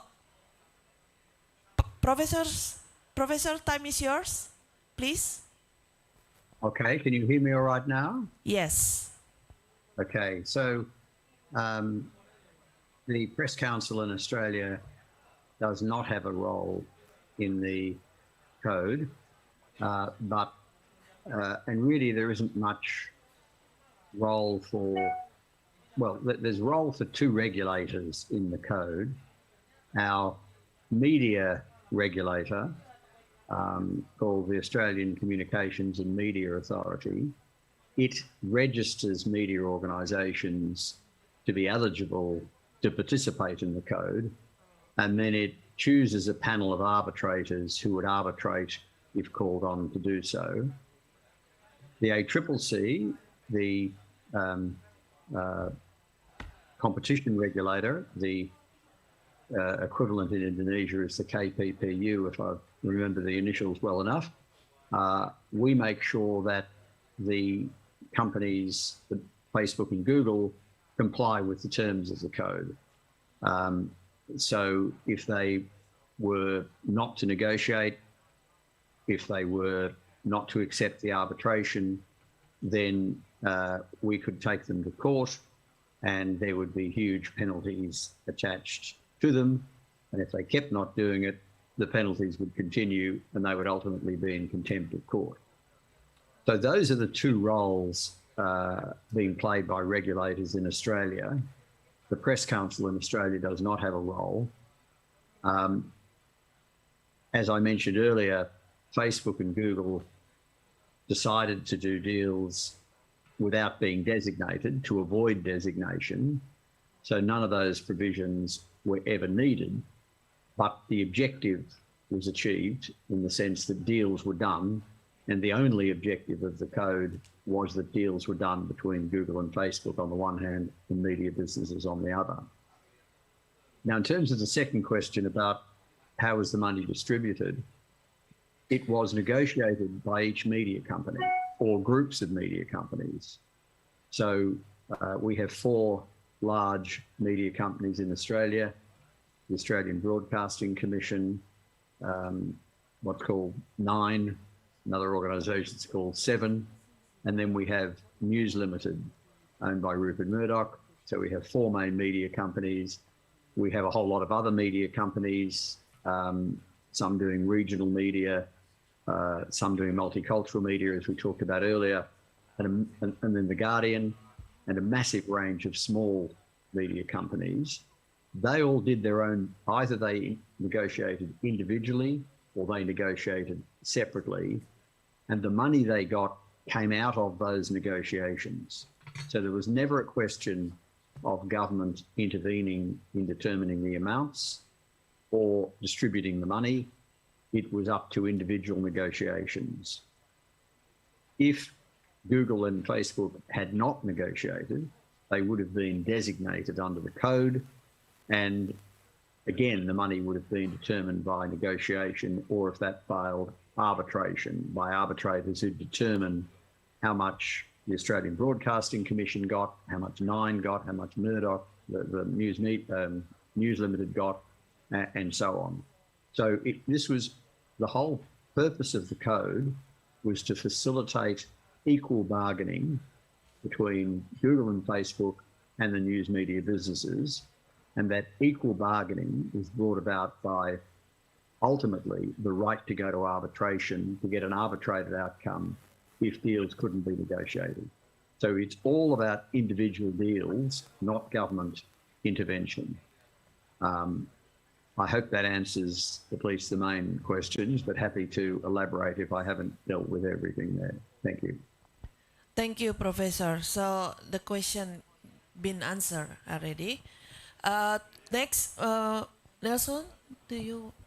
Yes, just regarding that, absolutely. As Rod said, Professor Sim said, the $200 million is a total of all the different amounts that the different media companies, over $200 million, sorry, is a total of all the different companies that have negotiated, or what we believe to be.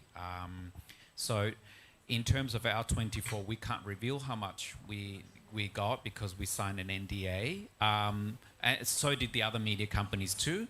So the $200 million figure is more sort of from what public records suggest. So, but absolutely, it has made a huge difference. I actually said this last night to Chelsea, that, you know, before our industry in Australia was losing journalists. Newsrooms were closing, where we're not having enough, businesses could not employ journalists. But what we've seen now from this $200 million that we have gained for the publishers is that now journalists, we actually don't have enough to employ. There's huge demand for journalists now in our country. So that's created a thriving, media industry again, or sort of helped create that thriving media industry again. And for individual 24 publishers, it means smaller communities, publishers that publish, on science, climate change, women's agenda, NGO, all these publications now can focus on the topics that are sometimes not covered by mainstream media. And and I want to emphasize again, I think the importance of sticking together, regardless of our differences, whether you're from a left, center, or right-leaning newspaper, or the borders between Indonesia, Malaysia, etc. It's very important that we all stick together because we can achieve a lot more. Particularly Indonesia is the third largest democracy in the world. If Indonesia can achieve this, it will be tremendous, I think, step forward for everyone, for the global community, to see that the world's third largest democracy has passed a law to sustain and help its news businesses. Thank you.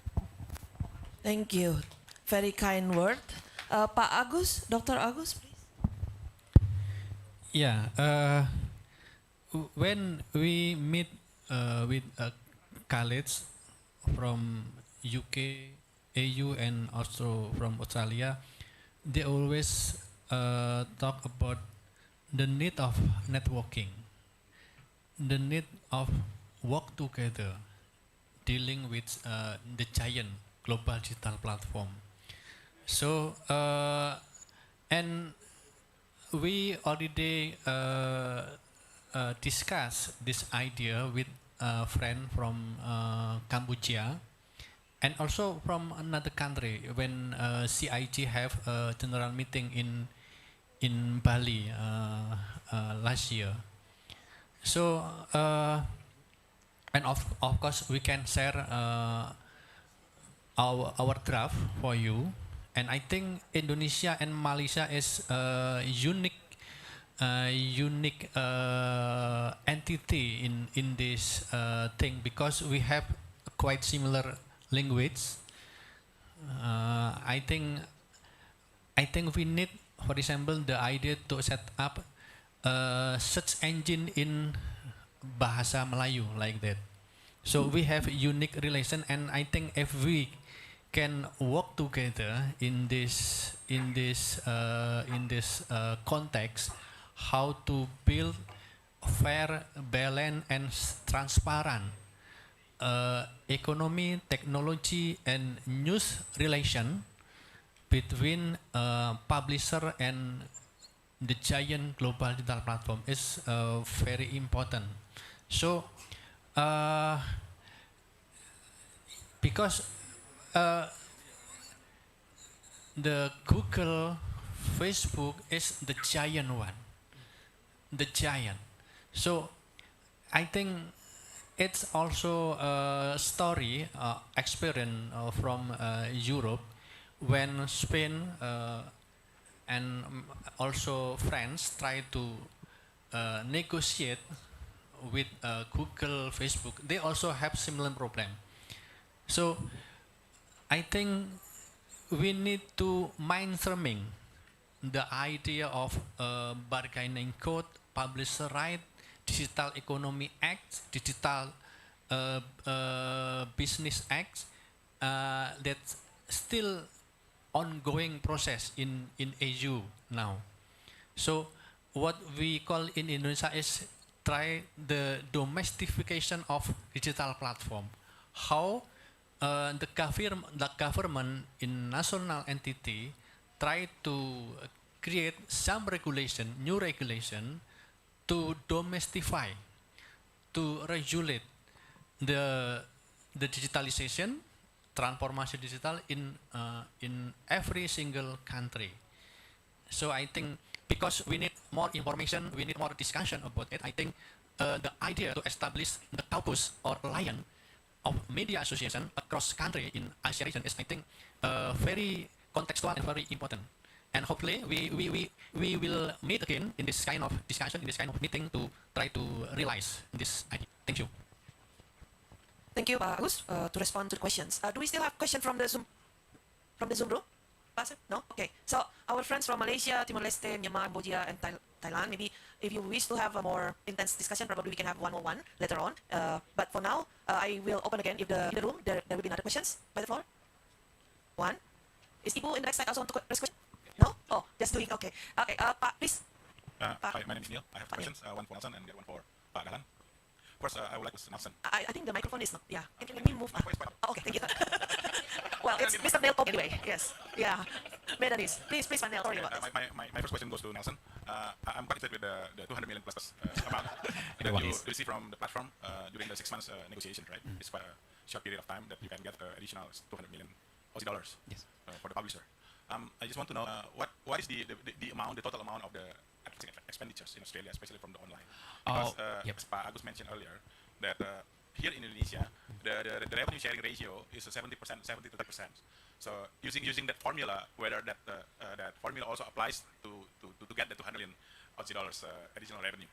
Okay, and Pak Dahi, I think I have the same opinion with you that this algorithm should be observed or surveilled by the independent body. What do you think the most appropriate body in Indonesia, whether we have to establish a new one or we can use the existing one?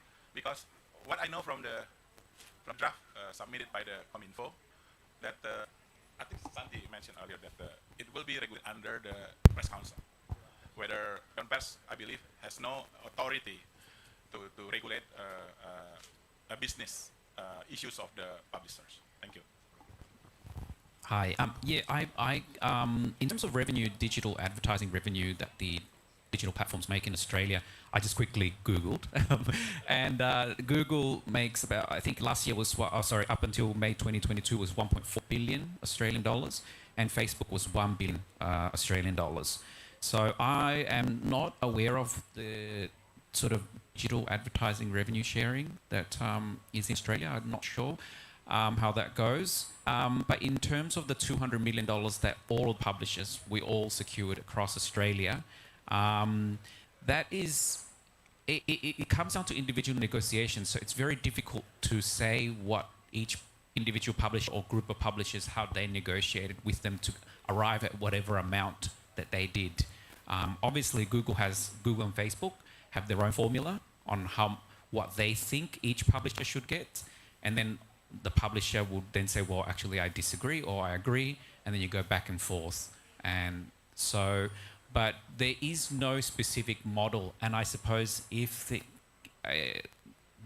code is introduced in Indonesia, that's something that the publishers would have to arrive together and formulate something, whether they base it on their company revenue, journalists that they employ, or their website traffic. That's something that they have to work out themselves. But obviously, again, Google and Facebook will have something different to say about that.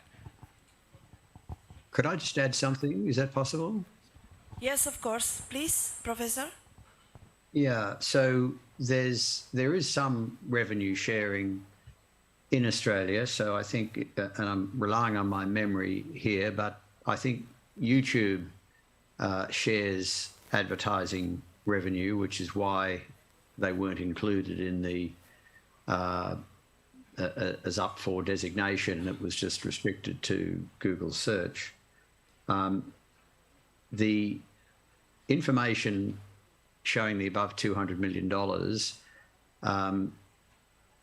the ACCC collected that information by just ringing up all the publishers and either getting the information privately on the basis that we wouldn't disclose it, or coming up with a range and getting some understanding. And we put all that together, and that's why we're extremely confident the number is over $200 million. I arrived at that number before the deal that Nelson did, so that only adds to the amount of money, but it was already over 200 million before Nelson's group did their deal, which I applaud them for doing. The only guidance the ACCC gave, so the ACCC was asked to give some guidance, and what I said publicly was that if the platforms only covered 5% of journalists' costs, that would be inadequate. If they covered 50% of journalists' costs, that may be a bit excessive. In the end, the amounts paid were roughly 25% of the costs of employing journalism. So the over $200 million basically covers about 25% of the full costs of employing the journalists who provide the news. Now, that is very rough. It was made up by the ACCC, but at least it was some guidance that was provided, and it turns out that's where the deals largely landed. So I think that guidance was taken account of in coming up with the over $200 million. In everything we knew, with all the information we had, and we had more information than anybody else, we felt $200 million was about the right number. In fact, we exceeded that, and we felt 20 to 25% of the cost of journalism was about right. And we got at the upper end of that 25%.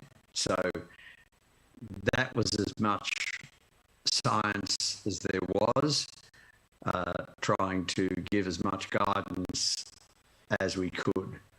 So it wasn't so much a percent of revenue, because of course they're getting revenue from a whole lot of sources in a whole lot of different ways. and the amounts that Nelson mentioned were, you know, total advertising across all their platforms, and revenue they get from sponsoring searches and a whole range of other things. So it's tricky to do it that way, but about, as I say, the reference point is about 25% of the cost of the full cost of employing the journalists in each of your organisations. Thanks. Can I just quickly add to that? Of course, yes, please, Nelson. Rod's Professor Sim's absolutely right.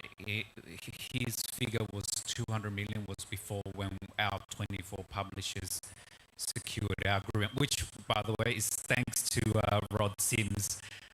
So thank you very much, Rod.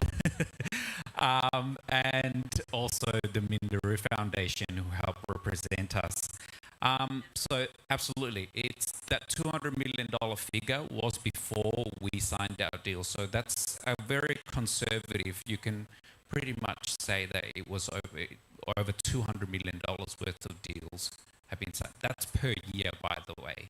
So that's a massive investment for Australian news media companies and in public journalism. Dahlan, please. Yeah, okay. Thank you, Pak Neil. So it's been a tough question, Pak. So look, Pak, look. The digital world impacting our traditional media in the last 20 years, Pak. So actually the digital technology works in our field without regulation. After 20 years, then we realize we should regulate it. So you can imagine that something bigger than us that should be regulated. So it should be tough. Okay, that's the one point back. Second, I don't know. Neither. Is it in our when the discussion about News Australia bargaining court is happening? Do you consider the TikTok as a big player? So when we discuss about this topic, I think we discuss about Google role and Facebook role, but actually there is in the last 1 year there is a big place also coming. This is TikTok. Which for me, this is important. If you deal with Facebook, Google, and Amazon, and you deal with American culture, but when you deal with TikTok, you deal with the China's culture, which is completely different. So I think Indonesia should introduce these one items into consideration when we discuss about publisher rights. Yeah. So, Pak, what kind of body should be control the algorithm? Okay. I think Pak Usman made a very, very good point. Yeah, pasal I think Bu Santi work in this publisher, right? So first, media freedom is priceless for us. Clear, yeah. So how the regulation put their position in this big issues? So the regulation is about economic aspect, not media. I think I agree with that. And regulation is about a platform, not for the media industry. It's okay. It's good, Pak. So how about we give another power to Dewan Pers, yeah, to control this regulation, since actually I believe code ethic or our journalist ethics, it is actually ensure the role of journalists to serve the public. That means that if we can use the journalist ethic as the foundation of journalism works, then we can make sure that we preserve the local culture. So the role of Dewan Pers is actually is based on the journalist code. That's my point. But I understand, Pak, this is a massive topic, yeah. But thank you very much. Yeah, thank you, Pak Dahlan. Tricky question actually from Pak Neil. And then another tricky answer from Pak Dahlan, yeah, about the position of this institution or this so-called body. It's become a very hot topic to be discussed next, and perhaps this will be also part of the moving forward of the advocacy leading by all these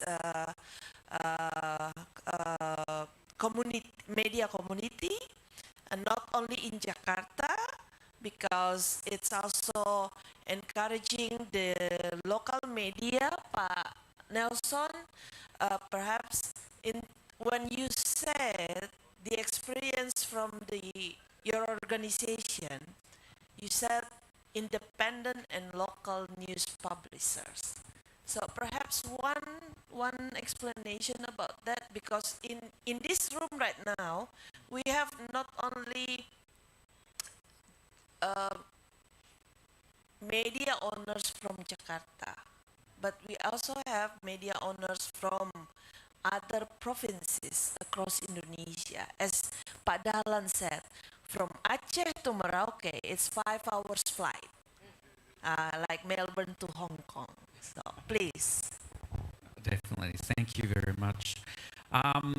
Yes, well, as I think I put on the slide before, our 24 publishers reflect the diverse group in Australia.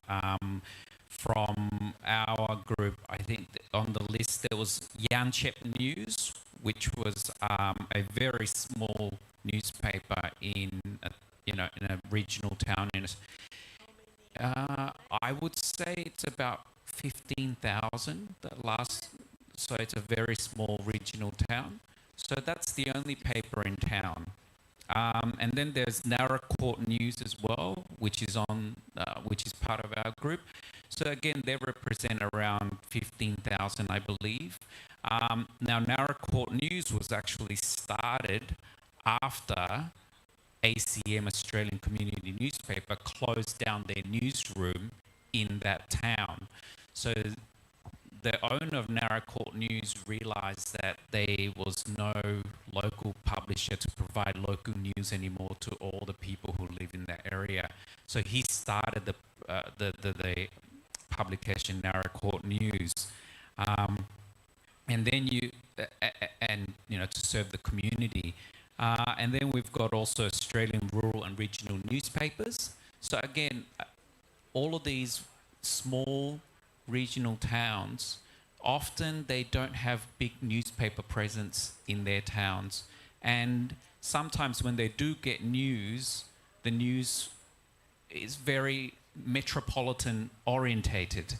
And a lot of people want local news, right? So this sort of funding for the independent / community / small publishers actually not just benefits the publishers, but benefits the small communities that represent.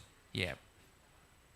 Thank you, Nelson. So we must encourage our local newspapers need to be endorsed and growing.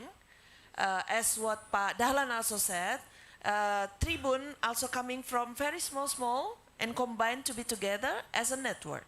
So allow me from the left side, if just one more time to check in the Zoom room, do we have questions? Pak Sam Oliver, do we have?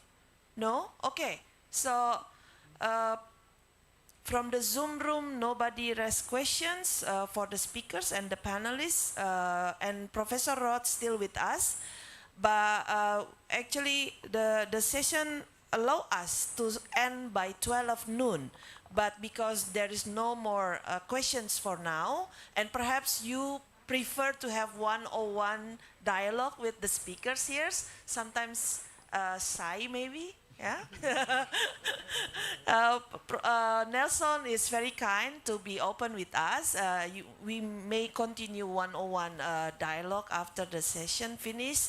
So allow me to invite for closing statements, Professor Sims, will you start your closing statements before we end the seminar this afternoon? And we'll follow with the other panelists. Time is yours, please. Thank you very much. Well, I'm going to echo a bit of what Nelson has said and make the point that it would be wonderful if Indonesia were to have an effective legislation in place to allow payments to media organisations. The second point is that Nelson's organisation was an extraordinary coming together of a lot of newspapers that weren't otherwise affiliated, and that was terrific. But we also had collective bargaining by Country Press Australia. That was an existing newspaper group, so it already had people involved. It had its own few full-time employees, and so they could readily bargain on their behalf. But as Nelson just indicated, many of these in his group and also in Country Press Australia were extremely small. So when you have small media companies, it really is very important that they come together, whether they come together through existing organisations or whether there's government funding to help them to come together. In Nelson's case, it was the Minderoo Foundation, a philanthropic foundation, which was terrific for them to do that. But unless there's an existing media organisation to do the negotiations, then there needs to be some assistance to allow people to be employed to negotiate on their behalf. Finally, in relation to TikTok and Apple News, the ACCC did the work to present the need for the code from 2018 to early 2019. At that time, it was really Google and Facebook that were dominant. In Australia, at least, it's only later that TikTok has become relevant, and of course, Apple News as well. So if we were doing the study now, I dare say TikTok and Apple News would be included. I think when the government gets around to reconsidering the code, as I say, it's a new government, has not even been in power for a year now, got many priorities. I suspect when the code is looked at, it will be extended to other companies beyond Google and Facebook. But the key issue, as Nelson has said, and I want to emphasise, is media coming together to call for the code, to call for negotiation, arbitration, to call for the fact that if you do a deal with one company, you do a deal with the lot. The Australian legislation is there to be copied. The Canadians are largely copying it. So the framework is in place. But all media need to come together to call for it. Now, I think from what was said earlier, that's happening. It'd be good to understand more about exactly what's happening, but it sounds like, given what was stated earlier, that you are on track to have legislation put in place. I really hope that's the case because it will help journalism in Indonesia, help Indonesian democracy, and set a great benchmark for the world. Indonesia is a much larger country than Australia. If Indonesia can do it as well, I think Canada's going to do it. We really then have momentum for this to happen all around the world. So I wish everybody all the best in bringing about legislation to make sure that media is sustained in Indonesia. Thank you. Thank you, And thank you for Professor. the Big invitation. applause to you. Very encouraging word and a kind word towards the Indonesian advocacy team to continue working on the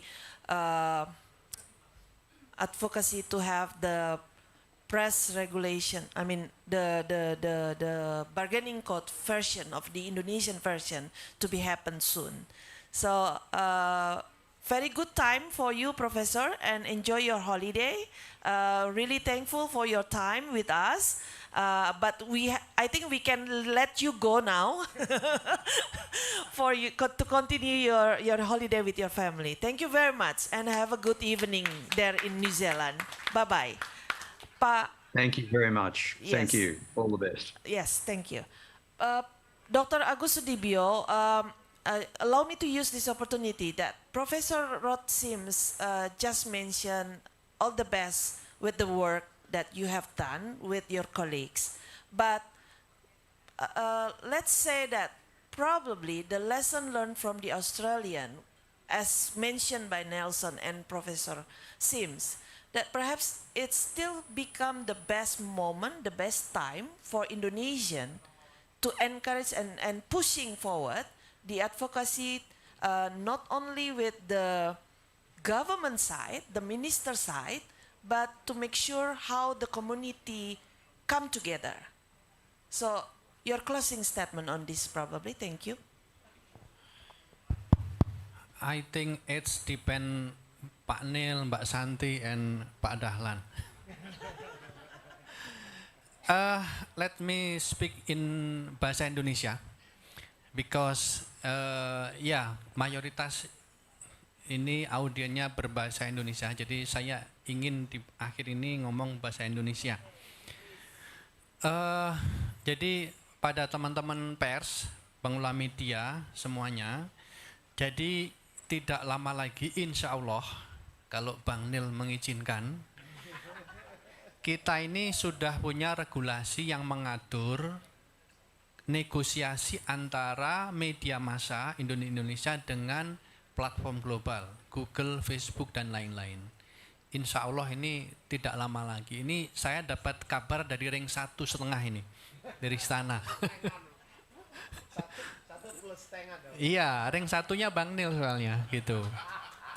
Jadi yang paling penting sekarang, Bapak Ibu pengelola media adalah kita harus mulai belajar bernegosiasi dengan Google dan Facebook. Harus mulai belajar. Kalau kita tidak bisa bernegosiasi, nanti ada regulasinya tapi kita nggak bisa menggunakannya. Gitu. Harus mulai sekarang bernegosiasi dengan Google dan Facebook. Teknologinya bagaimana, cara negosiasinya bagaimana, dan seterusnya. Kita harus belajar.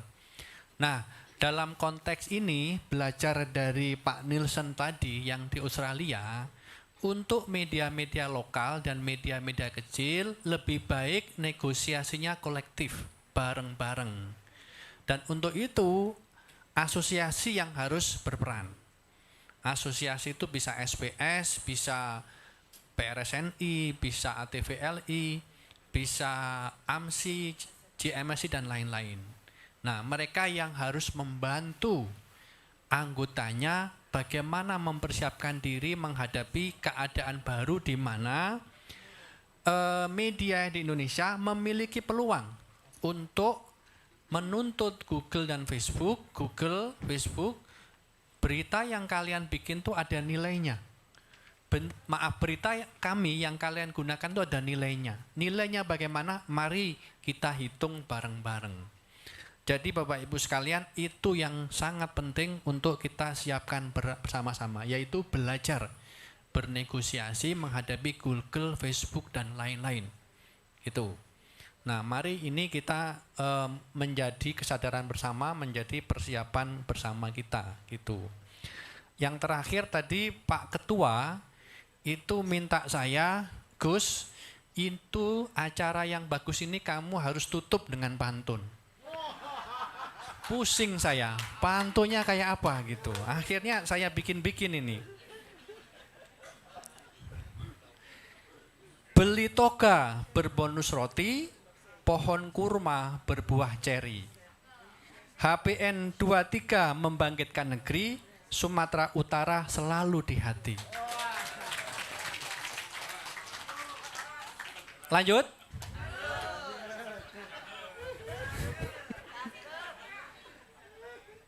Di kota Medan kita beli tasbih. Cukup sekian, terima kasih.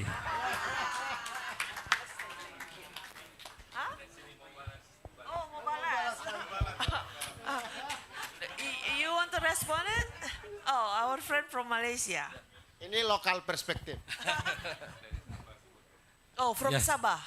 Ya, nama saya Lee Chong dari Sabah, Pulau Borneo. Nah, kita berjiran dengan Nusantara di Kalimantan. Selepas Pak Jokowi umumkan Nusantara di Kaltim itu, saya pusing keliling ke seluruh Kalimantan, Kota Kinabalu. Pusing itu maksudnya jalan-jalan. Putar-putar. Keliling, putar-putar. Putar-putar. Oke. Round-round. Kita keliling satu Malaysia, it's pusing. Kalimantan. Dari Sabah, Kota Kinabalu, saya pesawat ke Kuching. Kemudian dari Kuching ke Pontianak. Pontianak jalan darat ke Singkawang. Di Singkawang rupanya satu tempat yang cukup menarik. Ceweknya cantik belaka. Dari Singkawang kita kembali ke Pontianak. Dan dari Pontianak kita ambil pesawat ke Medan. Saya dari Medan waktu itu jalan daratnya lebih 4 jam ke Samarinda. So daripada Balikpapan ke Samarinda dengan jalan darat 4 jam. Dan dari Samarinda Pak Gubernur izinkan kami untuk lalu di jalan tol yang baru belum siap waktu itu, dan jalannya cuma dalam 60 menit dah daripada Samarinda ke Balikpapan. Langsung daripada Balikpapan saya ke Tarakan dan kembali ke Nunukan, selepas itu ke Tawau Sabah dan balik ke Kota Kinabalu. Jadi sempena HPN ini kali ketiga saya hadir untuk HPN. Yang pertama di Padang, kemudian di Surabaya. Selang 3 tahun saya tidak kesempatan untuk hadir, tapi Pak Presiden Datuk Mokhtar sering hadir ke setiap HPN di seluruh tempatnya, dan yang terakhir di Sulawesi. Waktu ini kita sangat bertuah sebab diundang agak ramai juga lah, 23 delegasi daripada Malaysia, dan kami sangat berbangga dengan jemputan ini. Jadi Pak Atal berucap tadi dengan pantun, kemudian penutup dengan pantun. Saya tergerak juga untuk mengucap terima kasih dengan pantun spontan yang kita hasilkan inilah. Kota Medan berbukit-bukit, benar ya? Tidak. Oke, adapun bukit jauh di seberang. Jasa HPN bukan sedikit dari dulu sampai sekarang. Tadi pagi kami breakfast, kebetulan saya makan ubi dan juga pisang lah. Bila nampak pisang itu saya teringat satu pantun Melayu. Pisang emas bawa belayar, masak sebiji di atas peti. Hutang emas sempena HPN boleh dibayar, tapi hutang budi tuan puan di Medan akan dibawa mati. Terima kasih. So, Pak Agus, Pak Dahlan, and Pak Nelson, I think we just wait and see to be invited from our friend from Malaysia to also involve in their effort to be part of this movement of bargaining code together. Yeah. So your closing statement now, Mr. Nelson. Thank you. Thank you very much for inviting me to this conference. I'm very honored. I'm very honored to be here amongst all of you, my colleagues, over 100 colleagues from from Indonesia and the ASEAN nations, Philippines, Thailand, Timor-Leste as well. I'm actually Timorese. So I just want to emphasize again just how important it is for all of us to come together, because as I said, our group of 24 is a representative of what strength looks like when you all come together. And it is going to be a challenge, as Rod pointed out before. You know, there was no sort of professional staff to get us together. I had to do a lot of the work. So I would ring the Greek publisher I knew, and I said to him, do you know any publishers who want to be involved? And he said, I'll call you back. And then 2 days later, the Italian and the Jewish newspaper joined. I said, okay. And I ring the Chinese, and then he rings the Indian, and then it kept going and going and going. And this is what you all have to do. There's over 100 of you here today. You go out there and you call 1 or 2 publishers each, and all of a sudden you've got 200-300 publishers who are ready to join in this, collective bargaining. And you'd have to look at collective bargaining, particularly if you're a small, independent or community newspaper.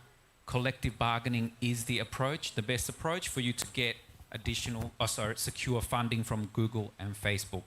And we haven't been approached in Australia yet to, for the caucus. If you ever thought about it, if you ever create it, I'm sure the Australian associations like ours would participate